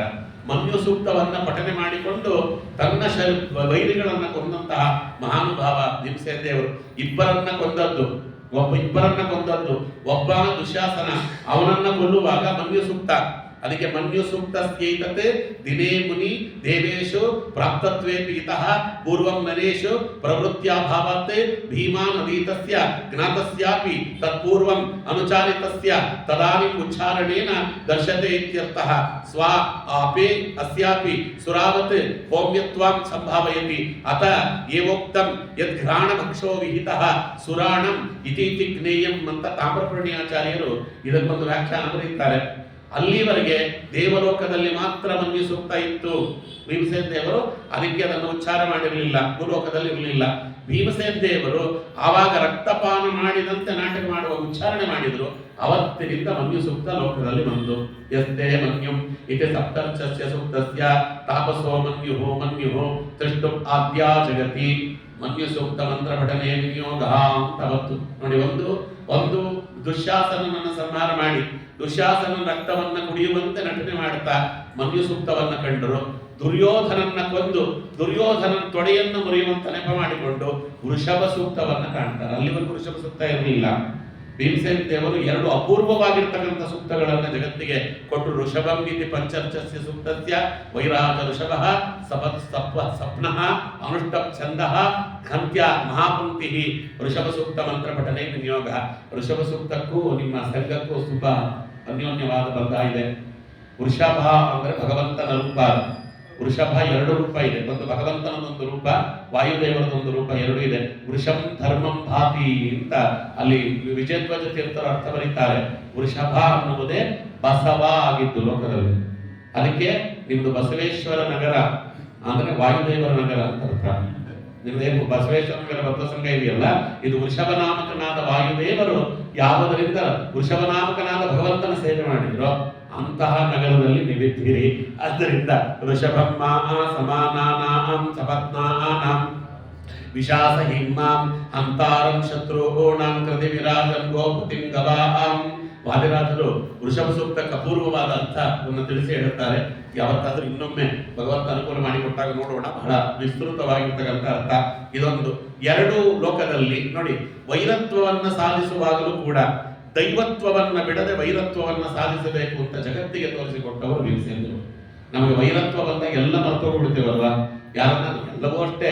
ಎಲ್ಲ ಒಳ್ಳೆಗೆ ವಿನಯದ ಭಾವ ಯಾವಾಗಲೂ ಇರ್ತದೆ ಅಂದ್ರೆ ನಮ್ಮಲ್ಲಿ ಸ್ವಲ್ಪ ಸಾತ್ವಿಕ ಭಾವ. ಆಚಾರ್ಯ ನೀವು ಅಂದ್ರೆ ಏನು, ನಿಮ್ಮ ಯೋಗ್ಯತೆ ಅಂದ್ರೆ ಏನು, ನಿಮ್ಮಂಥವ್ರು ಅಂದ್ರೆ ಏನು, ನಾವೆಲ್ಲಿ ನೀವೆಲ್ಲಿ, ನಿಮ್ಮಂಥವರೆಲ್ಲ ದೊಡ್ಡವರು, ಆಕಾಶ ಇದ್ದಂಗೆ ಆಚಾರ್ಯ ನೀವು, ನಾವೆಲ್ಲ ಭೂಮಿ ಇದ್ದಂಗೆ ಅಂದ್ರೆ ಮಾತಾಡ್ತಾ ಇರ್ತಾರೆ. ಸ್ವಲ್ಪ ಕೋಪ ಬರಲಿ ನೋಡೋಣ, ಏನ್ ಅನ್ಕೊಂಡಿದ್ದೀರಾ ಆಚಾರ್ಯ, ನಾನು ಅಂದ್ರೆ ನೀವು ಅಂದ್ರೇನು, ನಿಮ್ ಯೋಗ್ಯತೆ ಅಂದ್ರೇನು ಅಂತ ಒಳಗಿರುವ ಮಹಿಷಾಸುರ ಹೊರಗಡೆ ಬರ್ತಾನೆ. ಅದಕ್ಕೋಸ್ಕರವಾಗಿ ಅದಕ್ಕೆ ಅವರೇ ಹೇಳ್ತಾರೆ, ಪಾಪ ಅವ್ರದೇ ತಪ್ಪಲ್ಲ, ಅವರೇ ಹೇಳ್ತಾರೆ ಆಚಾರ್ಯ ಕೋಪ ಬಂದ್ರೆ ನಮ್ಮ ಮನುಷ್ಯ ಅಲ್ಲ ಅಂತಾರೆ. ಕೋಪ ಬಂದ್ರೆ ಅವ್ರ ಮನುಷ್ಯ ಅಲ್ಲ ಅಂತ. ಕೋಪ ಬಂದಾಗಲೂ ತಪಶ್ಚರ್ಯವನ್ನ ಅಪೂರ್ವವಾಗಿ ಸಾಧನೆ ಮಾಡಿದ್ದಿದೆಯಲ್ಲ ಭೀಮಸೇನರೊಬ್ಬರೇ. ಕೋಪ ಬಂದಂತೆ ಹೊರಗೆ ತೋರಿಸಿದ್ರು ಕೂಡ ಕೋಪದಲ್ಲಿ ಎರಡು ಸೂಕ್ತಗಳನ್ನ ಜಗತ್ತಿಗೆ ಕೊಟ್ಟರು. ನೀವು ವೃಷಭ ಸೂಕ್ತ, ಮನ್ಯು ಸೂಕ್ತ ಎರಡನ್ನ ಪಠನೆ ಮಾಡುವಾಗ ಅಲ್ಲಿ ಕ್ರೋಧೀಚ ದುಶ್ಯಾಸನ ಸ್ತುಬ್ಧೋ ಲುಬ್ಧ ಸುಯೋಧನಶ್ಚ ಮಣಿಮಾ ಮುಗ್ಧೋ ಮದಾಂಧೋವಕಃ. ಒಂದು ದುರ್ಯೋಧನನ ಸಂಹಾರ, ಒಂದು ಒಂದು ನಮ್ಮ ದುಶಾಸನ ಸಂಹಾರ. ಯಾರು ದ್ರೌಪದಾದೇವಿಯರ ಸೆರಗಿಗೆ ಕೈ ಹಾಕಿದ್ದು, ದ್ರೌಪದಾದೇವಿಯರ ಸೆರಗಿಗೆ ಕೈ ಹಾಕೋದು ಅಂದ್ರೆ ಒಂದೇ, ವೇದಕ್ಕೆ ಅಪಾರ್ಥ ಮಾಡುವುದು ಅಂದ್ರೆ ಒಂದೇ. ಅವಳು ವೇದಕ್ಕೆ ಅಭಿಮಾನಿ ದೇವತೆ, ಅವಳಿಗೆ ಅಪಾರ್ಥ ಮಾಡ್ಲಿಕ್ಕೆ ಹೋದಾಗ ಹೃದಯವನ್ನ ಸೀಳಿದ್ದು, ಕೃಷ್ಣನಿಗೆ ದ್ರೋಹ ಮಾಡ್ಲಿಕ್ಕೆ ಹೋದಾಗ ತೊಡೆಯನ್ನು ಮುರಿದದ್ದು. ಎರಡನ್ನ ತೋರಿಸಿಕೊಟ್ರು ಅಂತ. ಅಲ್ಲಿಗೆ ಲೋಭ, ಒಂದು ಇಂಚು, ಒಂದು ಸೂಜಿ ಮನೆಯಷ್ಟು ಜಾಗವನ್ನ ಪಾಂಡವರಿಗೆ ಕೊಡುವುದಿಲ್ಲ ಅನ್ನುವ ಲೋಭ ಇದ್ದಲ್ಲ, ಆ ಲೋಭದ ದುರ್ಯೋಧನನನ್ನು ಕೊಂದದ್ದಾಯಿತು. ಮಣಿಮಾನ್ ಮುಗ್ಧೋ ಮಧಾಂಧೋಬಕಃ, ಅಲ್ಲಿಗೆ ಸುಯೋಧನಶ್ಚ ಮಣಿಮಾನ್, ಮಣಿಮಂತ, ಅಲ್ಲಿಗೆ ಲೋಭ ಮೋಹ, ಮೋಹಶಾಸ್ತ್ರವನ್ನು ಜಗತ್ತಿಗೆ ಕೊಟ್ಟವ ಮಣಿಮಂತ ಅಲ್ವಾ, ಅಂಥ ಮಣಿಮಂತ. ಆ ಮಣಿಮಂಥನನ್ನ, ಅದಕ್ಕೆ ಆ ಮಣಿಮಂತ, ನಾವು ಭೀಮಸೇನ ದೇವರನ್ನ ನಾನೇನು ಮಾಡ್ಲಿಕ್ಕೆ ಆಗಲ್ಲ ಅನ್ನುವ ಕಾರಣಕ್ಕೋಸ್ಕರವಾಗಿ ಅವ ಏನು ಮಾಡಿಬಿಟ್ಟ, ನಾನು ಭೀಮಸೇನ ದೇವರಿಗೆ ವಿರುದ್ಧವಾಗಿರ್ತಕ್ಕಂಥ ಶಾಸ್ತ್ರವನ್ನ ಕಲಿಯುಗದಲ್ಲಿ ನಾನು ಪ್ರಚಾರ ಮಾಡ್ತೇನೆ ಅಂತ ಮಣಿಮಂತಂ ಮಹಾಭ್ರಾಂತಂ ಹರೋ ದ್ವೇಷಕರಂ ಖಲಂ ವಾಚಾ ವಿಜಿತ್ಯ ಗದಯ ನೀಚಂ ಪಶ್ಚಾತ್ ಜಗಾನುಸಹ ಅಂತಾರೆ ವಾದಿರಾಜರು. ಮೊದಲು ರುದ್ರದೇವರನ್ನು ಕುರಿತು ತಪಸ್ಸು ಮಾಡಿ ವಾಕ್ಸಿದ್ಧಿಯನ್ನು ಪಡೆದುಕೊಂಡ. ಇವತ್ತು ನಮ್ಗೆ ಅನ್ನಿಸ್ತದೆ, ಏನಾಚಾರ್ಯ ಇಷ್ಟು ಚಿಕ್ಕದಾಗಿದೆ ಅಲ್ವಾ, ಇಷ್ಟು ಗೊತ್ತಾಗ್ಲಿಲ್ವ ಹಳೆಬರಿಗೆ, ಇದನ್ನು ಇಷ್ಟು ಸಲೀಸಾಗಿ ಇದನ್ನು ನಾವು ಖಂಡನೆ ಮಾಡಿಬಿಡ್ಬೋದು ಇವೆಲ್ಲವನ್ನ. ಅದು ಅವ್ರಿಗೆ ಗೊತ್ತಾಗ್ಲಿಲ್ವಾ ಅಂದ್ರೆ ಗೊತ್ತಾಗ್ಲಿಲ್ವಾ ಪ್ರಶ್ನೆ ಅಲ್ಲ ಅದು. ಯಾಕೆಂದ್ರೆ ರುದ್ರದೇವರ ವರ ಇತ್ತು, ಹಾಗಾಗಿ ಬಾಯಿ ಕಟ್ಟಿ ಹೋಗ್ತಿತ್ತು. ಮೋಹಶಾಸ್ತ್ರದಲ್ಲಿ ಎಲ್ಲರೂ ಅದನ್ನು ಪೂರ್ತಿಯಾಗಿ ತಮ್ಮನ್ನು ತೊಡಗಿಸಿಕೊಂಡಿದ್ರು. ಮೋಹಶಾಸ್ತ್ರ ಹೇಗಿತ್ತು ನೋಡಿ, ತೊರವೆ ರಾಮಾಯಣದಲ್ಲಿ ನಮ್ಮ ಹನುಮಂತ ದೇವರು ತಾವು ಅಲ್ಲಿ ರಾವಣನ ರಾಜ್ಯಕ್ಕೆ ಬಂದ್ರಲ್ಲ, ರಾವಣನ ರಾಜ್ಯ ಹೇಗಿತ್ತೋ ಹಾಗೇ ಇತ್ತಂತೆ.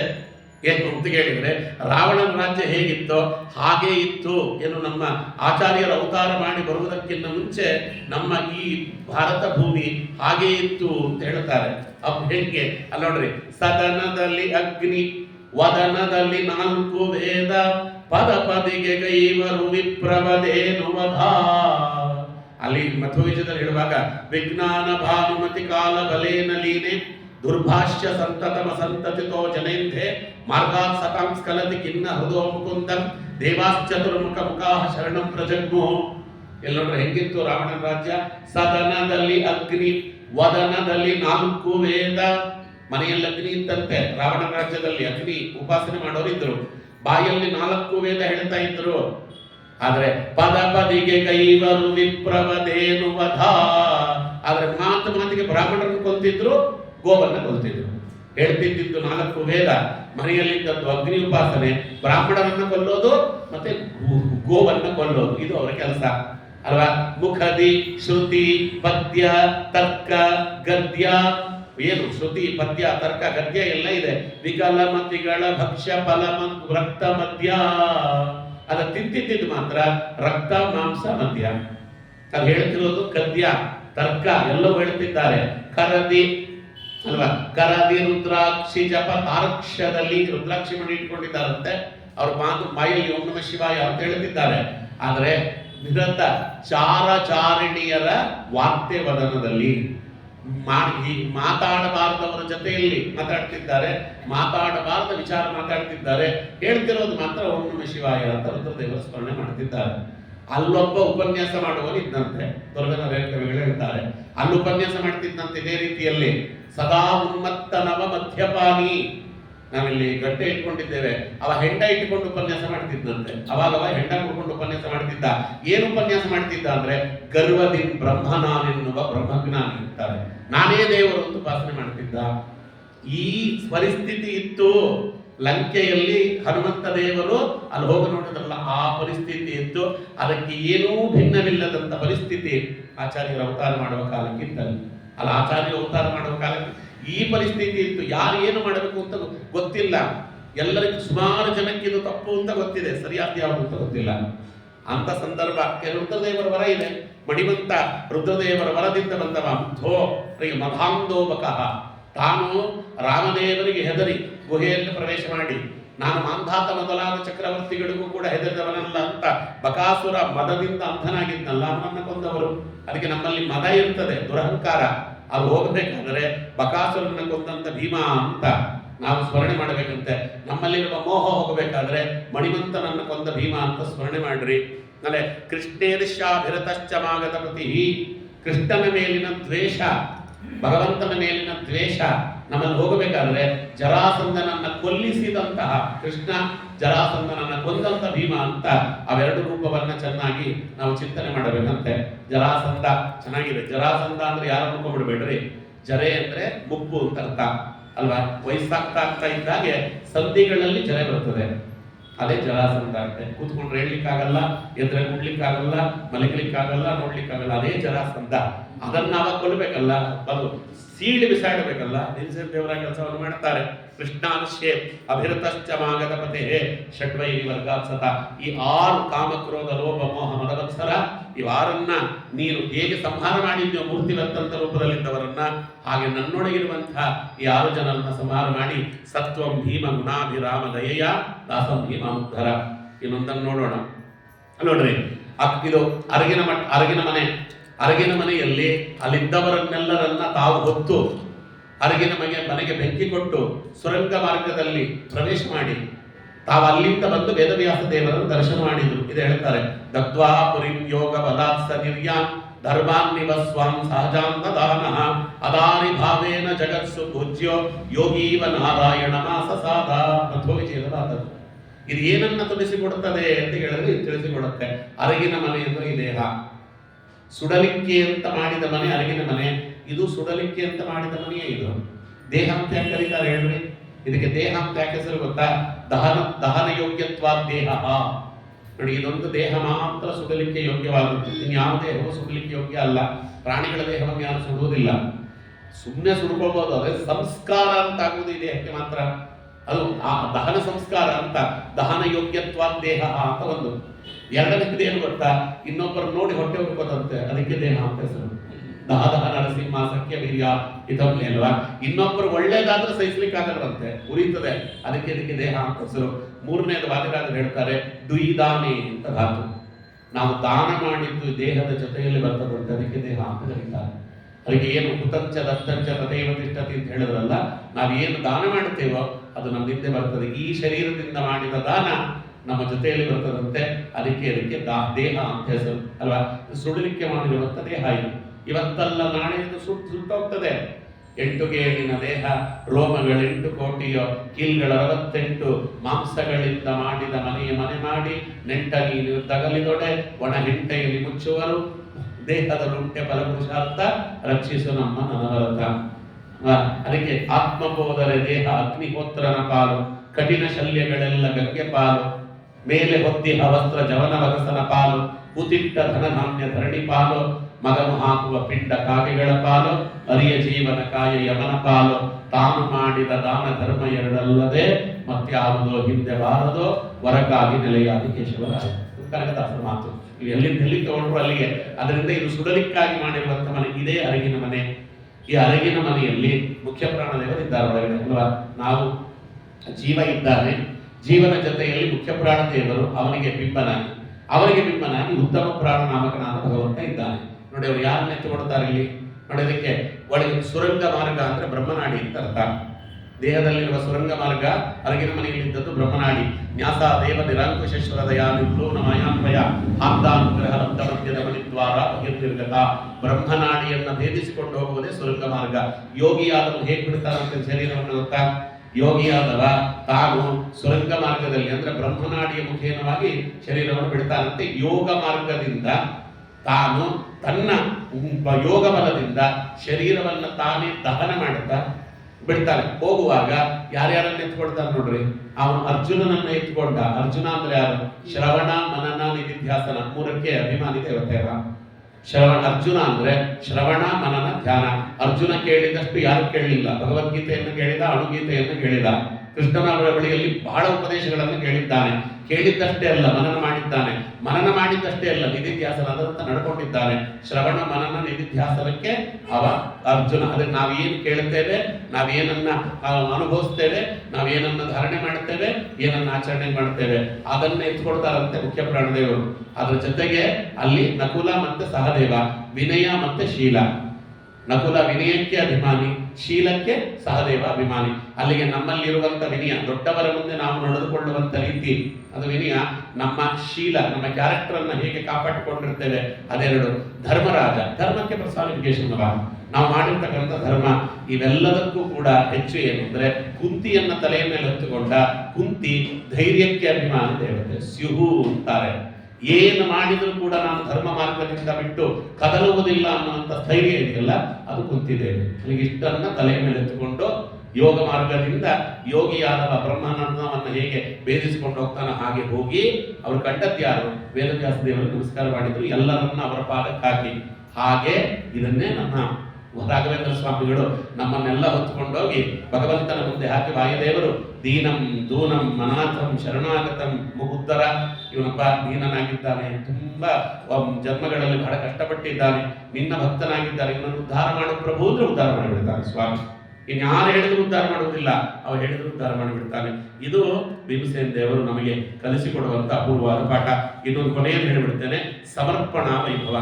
ಸಮರ್ಪ್ಯ ಕೃತ್ಯಾನಿ ಕೃತೀಕೃತಾನಿ ವ್ಯಾಸಾಯ ಭೂಮ್ನೆ ಸುಕೃತಾನಿ ತಾವತ್ ಕರಿಷ್ಯಮಾಣಾನಿ ಚ ತಸ್ಯ ಪೂಜಾಂ ಸಂಕಲ್ಪಯಾಮಾಸ ಸ ಶುದ್ಧ ಬುದ್ಧಿಃ. ನೋಡಿ, ಮೊದಲು ದೇವರು ಯಾವಾಗ ಸಿಗುತ್ತಾನೋ ಆವಾಗ ಸಮರ್ಪಣೆ ಮಾಡಿಬಿಡಬೇಕಂತ. ನೋಡಿ, ಈಗ ವೇದವ್ಯಾಸ ದೇವರು ಸಿಕ್ಕರು. ವೇದವ್ಯಾಸ ದೇವರಿಗೆ ಹಿಂದೆ ತಾವು ಮಾಡಿದಷ್ಟು ಏನೇನು ಅಸುರ ಸಂಹಾರಗಳನ್ನು ಮಾಡಿದ್ರು ಅದನ್ನು ಸಮರ್ಪಣೆ ಮಾಡಿದ್ದಲ್ಲದೆ, ಮುಂದೆ ದುರ್ಯೋಧನನ್ನ ಕೊಲ್ತೀನಲ್ಲ ಅದು ಸಮರ್ಪಣೆ ಮಾಡಿಬಿಟ್ರು. ಯಾವಾಗ ಇನ್ನು ದುರ್ಯೋಧನನ್ನ ಕೊಲ್ಲೋದು ಅವಾಗಲೇ ಸಮರ್ಪಣೆ ಮಾಡಿಬಿಟ್ರು. ಕಾರಣ ಏನು ಅಂದ್ರೆ, ಮತ್ತೆ ವೇದವ್ಯಾಸ ದೇವರು ಸಿಗ್ತಾರೋ ಇಲ್ಲವೋ ಗೊತ್ತಿಲ್ಲ. ಅದಕ್ಕೆ ಭೀಮಸೇನ ದೇವರು ಹೇಳಿಕೊಡ್ತಾರೆ, ಯಾವಾಗ ಅವಕಾಶ ಸಿಗ್ತದೋ ಆವಾಗ ಭಗವತ್ ಕಾರ್ಯವನ್ನು ಮಾಡಿ ನೀವು ಅದನ್ನ ಭಗವಂತನಿಗೆ ಸಮರ್ಪಣೆ ಮಾಡಿ. ಕೊನೆಯದೊಂದು ಮಾತು ನೋಡಿಬಿಡೋಣ. ಅಲ್ಲಿ ಹಿಂದಿನ ದಿನ ಅಭಿಮನ್ಯು ಸತ್ತಿದ್ದ. ಅಭಿಮನ್ಯು ಸತ್ತಾಗ ಗೋಳಾಡಿ ಬಿಟ್ಟ. ಯಾರು? ನಮ್ಮ ಅರ್ಜುನ ಗೋಳಾಡಿದ. ನೀವೆಲ್ಲ ಬದುಕಿದ್ದು ಪ್ರಯೋಜನ ಏನು, ನನ್ನ ಮಗನನ್ನ ಬದುಕಿಸ್ತಾ ಇದ್ದ ಮೇಲೆ ಅಂತ ಎಲ್ಲರನ್ನ ಬೈದ. ಕೃಷ್ಣನನ್ನ ಬೈದ, ಎಲ್ಲರನ್ನ ಬೈದ. ನೀವು ನನ್ನ ಮಗ ಹೋಗಿಬಿಟ್ಟ, ನನ್ನ ಮಗ ಹೋಗಿಬಿಟ್ಟ ಅಂತ ಬೈದ. ಅದೇ ದಿನ ರಾತ್ರಿ ಘಟೋತ್ಕಚ ಸಾಯ್ತಾನೆ. ಘಟೋತ್ಕಚ ಹೊಡಿತಾ ಇದ್ದಾನವ, ಏನು ಮಾಡಿದ್ರೆ ಬದುಕಬಹುದು ಅಂತ ಶಕ್ತ್ಯಾಯುಧವನ್ನು ತಗೊಂಡು ಬಿಡುವುದು ಅಂತ ದುರ್ಯೋಧನ. ಶಕ್ತ್ಯಾಯುಧ ಅರ್ಜುನನಿಗೋಸ್ಕರ ಅಂತ ಇಟ್ಟಿದ್ದೇನೆ ಅಂತಾನೆ ಕರ್ಣ. ನಾವು ಬದುಕಿದರೆ ಅರ್ಜುನ, ನಾವಿವತ್ತು ಬದುಕಲಿಲ್ಲ ಅಂದ್ರೆ ಅರ್ಜುನನೂ ಇಲ್ಲ, ಏನೂ ಇಲ್ಲ. ಮೊದಲು ಬಿಟ್ಟು ಬಿಡು ಅಂದ್ರೆ ಅವ ಬಿಟ್ಟ. ಅದು ಅವನ ದೇಹವನ್ನು ಸೀಳಿಕೊಂಡು ಇಂದ್ರದೇವರ ಹತ್ರಕ್ಕೆ ಹೋಯಿತು. ಅಪ್ಪ ಅಂದ ಘಟೋತ್ಕಚ. ಭೀಮಸೇನ ದೇವರು ನಡ್ಕೊಂಡ ರೀತಿ ನೋಡ್ರಿ. ತಕ್ಷಣ ಭೀಮ ಹೇಳಿದ್ರು, ನನಗೆ ಬಹಳ ಸಂತೋಷ ಆಯಿತು ಮಗನೇ ನೀನು ಮಾಡಿದ ಕೆಲಸ. ನೋಡಿ, ಒಂದು ಚೂರು ಕಣ್ಣಲ್ಲಿ ನೀರಿಲ್ಲ. ಮನುಷ್ಯನಾದವನು ಯಾವತ್ತಿದ್ರೂ ಸಾಯಲೇಬೇಕು, ಎಂದಿಗಿದ್ದ ಒಂದು ದಿನ ಸಾಕು ತಪ್ಪದು. ಎಂಥ ಒಳ್ಳೆ ಕೆಲಸ ಮಾಡಿದ್ಯೋ ಘಟೋತ್ಕಚ, ನನ್ನ ಮಗನಾಗಿದ್ದಕ್ಕೆ ಸಾರ್ಥಕ ಆಯಿತು. ಎದೆಯಲ್ಲಿ ನೀನು ಅರ್ಜುನನಿಗೆ ಇಟ್ಟಿದ್ದಂತಹ ಗುರಿ ಯಾವುದು, ಶಕ್ತಿಯಾಗಿದ್ದ ಸ್ವೀಕಾರ ಮಾಡಿ ಹೋಗಿದ್ದೆ. ಕೊನೆಯದೊಂದು ಕೆಲಸ ಹೇಳ್ತೇನೆ, ಮಾಡ್ತೀಯಾ? ಏನು? ಭೂಮಿ ಆಕಾಶದಷ್ಟು ಯೋಜನ ಪರ್ಯಂತರವಾಗಿ ಬೆಳೆದು ಕೌರವನ ಸೈನ್ಯದ ಮೇಲೆ ಬಿದ್ದು ಒಂದು ಅಕ್ಷೋಹಿಣಿ ಸೈನ್ಯವನ್ನು ಕೊಂದು ಕೃಷ್ಣಾರ್ಪಣ ಅಂತ ಹೇಳಿ ಸತ್ತು ಹೋಗುವುದು. ಅವರು ತಕ್ಷಣದಲ್ಲಿ ಅವ ಬೆಳೆದ ಅರ್ಜುನ, ಅವನು ಘಟೋತ್ಕಚ ಆ ದುರ್ಯೋಧನನ ಸೈನ್ಯದ ಮೇಲೆ ಬಿದ್ದ ಒಂದಕ್ಷೋಣಿ ಸೈನ್ಯವನ್ನ ತನ್ನ ದೇಹದಿಂದ ಕೊಂದ ಕೃಷ್ಣಾರ್ಪಣ ಅಂತ. ಹಾಗಲ್ಲದಕ್ಕೆ ಘಟೋತ್ಕಚನಿಗೆ ರಘೋತ್ತಮ ತೀರ್ಥರಾಗುವಂತ ಯೋಗ ಯೋಗ್ಯತೆ ಬಂತು. ಭೀಮಸೇನ ದೇವರು ಅಪೂರ್ವವಾಗಿ ಆಚಾರ್ಯರಾಗಿರುವಂತೆ. ಅದಕ್ಕೆ ಯಾರು ಹಾಗೆ ಸತ್ತರೋ ಅದಕ್ಕೆ ಇವ ಬಾಕ್ಲಿಕ ರಾಜ, ನಿನ್ನಿಂದಲೇ ಸಾಯಬೇಕು ಭೀಮ, ನಾನು ಬೇರೆಯವರಿಂದ ಸಾಯುವುದಿಲ್ಲ ಅಂತ. ನನ್ನದೊಂದು ಪ್ರತಿಜ್ಞೆ ಇದೆ ಬಾಕ್ಲಿಕ, ನಾನು ವೈಷ್ಣವರೊಬ್ಬರನ್ನ ಕೊಲ್ಲುವುದಿಲ್ಲ, ಅಯೋಗ್ಯರನ್ನೊಬ್ಬರನ್ನ ಬಿಡುವುದಿಲ್ಲ. ಇಲ್ಲ, ನನ್ನ ಪ್ರಾರ್ಥನೆ ನೀನೇ ನನ್ನನ್ನ ಕೊಲ್ಲಬೇಕು, ನಾನು ಬೇರೆಯವರಿಂದ ಸಾಯುವುದಿಲ್ಲ. ಅದಕ್ಕೊಂದು ಕೆಲಸ ಮಾಡು ಬಾಕ್ಲಿಕ, ಶತಾಗ್ನಿಯನ್ನ ತೆಗೆದು ನನಗೆ ಹೊಡಿ. ನಾನೇನು ಬೇಜಾರು ಮಾಡ್ಕೊಳ್ಳುವುದಿಲ್ಲ. ನಾನು ಏನು ತಡ್ಕೊಳ್ಳಿಕ್ಕಾಗದೆ, ಭೀಮ ಅವನ ಶತಾಗ್ನಿಯನ್ನು ತಡ್ಕೊಳ್ಳಿಕ್ಕಾಗದೆ ಬಾಕ್ಲಿಕನನ್ನ ಕೊಂದ ಅಂತ ಜಗತ್ತು ಅರಿಯಲಿ. ಸುಮ್ಮನೆ ನಾನು ಕೊಲ್ಲುವುದಿಲ್ಲ, ನೀವು ಹೊಡಿ ಬಾಕ್ಲಿಕ, ನನಗೆ ಪೂಜೆ ಅನ್ಕೊಂಡು ಹೊಡಿ ಅಂತ ಭೀಮ. ಅವ ಪೂಜೆ ಅನ್ಕೊಂಡು ಶತಾಗ್ನಿಯನ್ನು ತೆಗೆದು ಹೊಡಿತಾನೆ. ಶತಾಗ್ನಿ ತಕ್ಷಣ ಭೀಮಸೇನ ದೇವರು ಒಂದೇ ಇಟ್ಟು ಹಾಕಿದ್ರು. ಸಾಯುವಾಗ ಹೇಳದ, ನಾನು ಮಾಡಿದ್ದು ತಪ್ಪಾಯಿತು, ಒಂದೇ ಒಂದು ತಪ್ಪು. ಏನು? ರಾಯರು ಹೇಳ್ತಾರೆ ನೋಡ್ರಿ, ಸೇರಿದೆ ಕುಜನರ ಆರು ಕಾಯುವರಿಲ್ಲ. ಅವಾಗ ಹೇಳಿದ ಮಾತು. ಆದರೆ ಬೇರೆ ತಪ್ಪಿ ನಡೆದೆ ಆರು ಕಾಯುವರಿಲ್ಲ. ಏನೋ ಗೊತ್ತಿಲ್ಲ, ಅಸುರ ಯೋನಿಯಲ್ಲಿ ಬಂದಿದ್ದರಿಂದ ದುರ್ಯೋಧನನ ಪಕ್ಷ ಸೇರಿಬಿಟ್ಟೆ ಭೀಷ್ಮಾಚಾರ್ಯಗೋಸ್ಕರವಾಗಿ. ಇನ್ನು ಮುಂದೆ ಹಂಗಾಗಬಾರದು, ದಯವಿಟ್ಟು ಕಾಪಾಡು ಅಂದ್ರೆ ಯೋಚನೆ ಮಾಡಬೇಡ, ನೀನು ನನ್ನ ಪ್ರಧಾನಾಂಗವಾಗಿ ನನ್ನ ಮತವನ್ನ ಲೋಕದಲ್ಲಿ ಅಭೂತಪೂರ್ವವಾಗಿ ಪ್ರಚುರಪಡಿಸುವಂತ ಮಹಾಜ್ಞಾನಿಯಾಗ್ತೀಯ ಅಂತ ಆಶೀರ್ವಾದ ಮಾಡಿದ್ರು. ವ್ಯಾಸರಾಜ ಗುರು ಸಾರ್ವಭೌಮರಾಗಿ ರಾಘವೇಂದ್ರ ಸ್ವಾಮಿಗಳಾಗಿ ಇವತ್ತು ಮನೆಯ ದೈವವಾಗಿ ದೇವತೆಯಾಗಿ ಅವರು ಬದುಕ್ತಿದ್ದರ ಕಾರಣ ಭೀಮಸೇನ ದೇವರ ಆಶೀರ್ವಾದ. ಭೀಮನ ಅಪೂರ್ವವಾಗಿರ್ತಕ್ಕಂಥ ಅನುಗ್ರಹ ಒಬ್ಬ ಬಾಕ್ಲೀಕರಾಜನನ್ನ ವ್ಯಾಸರಾಜರನ್ನಾಗಿ ರಾಘವೇಂದ್ರ ಸ್ವಾಮಿಗಳನ್ನಾಗಿ ಇವತ್ತು ಮಾಡಿತ್ತು ಅನ್ನುವುದು ಭೀಮನಿಂದ ನಾವು ಏನು ಕಲಿಯಬಹುದು, ಭೀಮನ ಒಂದು ಅಪೂರ್ವವಾಗಿರ್ತಕ್ಕಂತಹ ಸಂದೇಶ ಏನು ಅನ್ನುವುದು ನಾವಿದನ್ನು ನೋಡಬಹುದು. ಹೀಗೆ ಸಜ್ಜನರಾಗಿದ್ದುಕೊಂಡು ಒಳ್ಳೆ ಮಾರ್ಗದಲ್ಲಿ ನಡೆದು ಭೀಮನ ಅನುಗ್ರಹಕ್ಕೆ ಪಾತ್ರರಾದರೆ ನಾವು ವ್ಯಾಸರಾಜರಾಗೋದು ರಾಯರಾಗೋದೆಲ್ಲ ಬೇಡ, ಅವರ ಅನುಗ್ರಹಕ್ಕೆ ಪಾತ್ರರಾಗೋರಾಗಿಬಿಟ್ರು ಸಾಕು. ಇವತ್ತು ಲೋಕದಲ್ಲಿ ನಮ್ಗೆ ಇನ್ನೂ ಮರ್ಯಾದೆ ಉಳ್ಕೊಂಡಿದೆ, ಜನ ನಮ್ಮನ್ನು ನೋಡಿದ್ರೆ ಇವತ್ತಿಗೂ ಕೈ ಮುಗಿದು ಮಾತಾಡಿಸ್ತಾರೆ ಅಂದ್ರೆ ನಿಸ್ಸಂಶಯವಾಗಿ ಹೇಳುತ್ತೇನೆ ಅದಕ್ಕೆ ಪೂರ್ಣ ಕಾರಣವಾದವರು ರಾಘವೇಂದ್ರ ಸ್ವಾಮಿಗಳು. ಬೇರೆಯವರು ಯಾರು ಗೊತ್ತೇ ಇಲ್ಲ. ರಾಯರು ಅನ್ನೋದು ಎಲ್ಲರಿಗೂ ಹೇಗೆ ಗೊತ್ತಿದ್ದಾರಲ್ಲ, ರಾಯರು ಹೇಳ್ತಾರೆ ನಾನಿವತ್ತು ಈ ಒಂದು ಅಪೂರ್ವವಾಗಿರ್ತಕ್ಕಂಥ ಸ್ಥಾನದಲ್ಲಿರುವುದು ಯಾಕೆ ಅಂದ್ರೆ ಆಚಾರ್ಯರ ಮತವನ್ನು ಹಿಡಿದಂತರಿಂದ. ಹಾಗೆ ಆಚಾರ್ಯರ ಮತವನ್ನ ಹಿಡಿಯುವಂತಹ ಒಂದು ಯೋಗ್ಯತೆ ಜನ್ಮ ಜನ್ಮದಲ್ಲಿ ಕೂಡ ಭೀಮಸೇನ ದೇವರ ಅನುಗ್ರಹದಿಂದ ನಮಗೆ ದೊರೆಯಲಿ ಅಂತ ನಾವು ಭೀಮಸೇನ ದೇವರನ್ನು ಪ್ರಾರ್ಥನೆ ಮಾಡ್ತಾ, ನಾಳೆಯಿಂದ ಒಂದೊಂದು ಪ್ರಸಂಗವನ್ನು ತೆಗೆದುಕೊಂಡು ಮಧ್ವ ವಿಜಯದ್ದು ನಾವು ಆಚಾರ್ಯರಿಂದ ಕಲಿಬೇಕಾದ ಪಾಠ, ಆಚಾರ್ಯರು ನಮಗೆ ಕೊಟ್ಟ ಸಂದೇಶ ಏನು ಅನ್ನುವುದನ್ನು ನೋಡುವ ಒಂದು ಪ್ರಯತ್ನ ಮಾಡೋಣ ಅಂತ ಹೇಳ್ತಾ ಇವತ್ತಿನ ಉಪನ್ಯಾಸಕ್ಕೆ ಸರ್ವೇಂದ್ರ ಪ್ರೇರಿಕೆಯನ್ನ ಶ್ರೀ ಪ್ರಾಣಪತಿ ನೇರಿತಃ ಯದವಚನಂತೇನ ಪ್ರಿಯತಾಂ ಕಮಲಾಲಯ ಶ್ರೀ ಕೃಷ್ಣಾರ್ಪಣಮಸ್ತು. ವಾಸುದೇವ.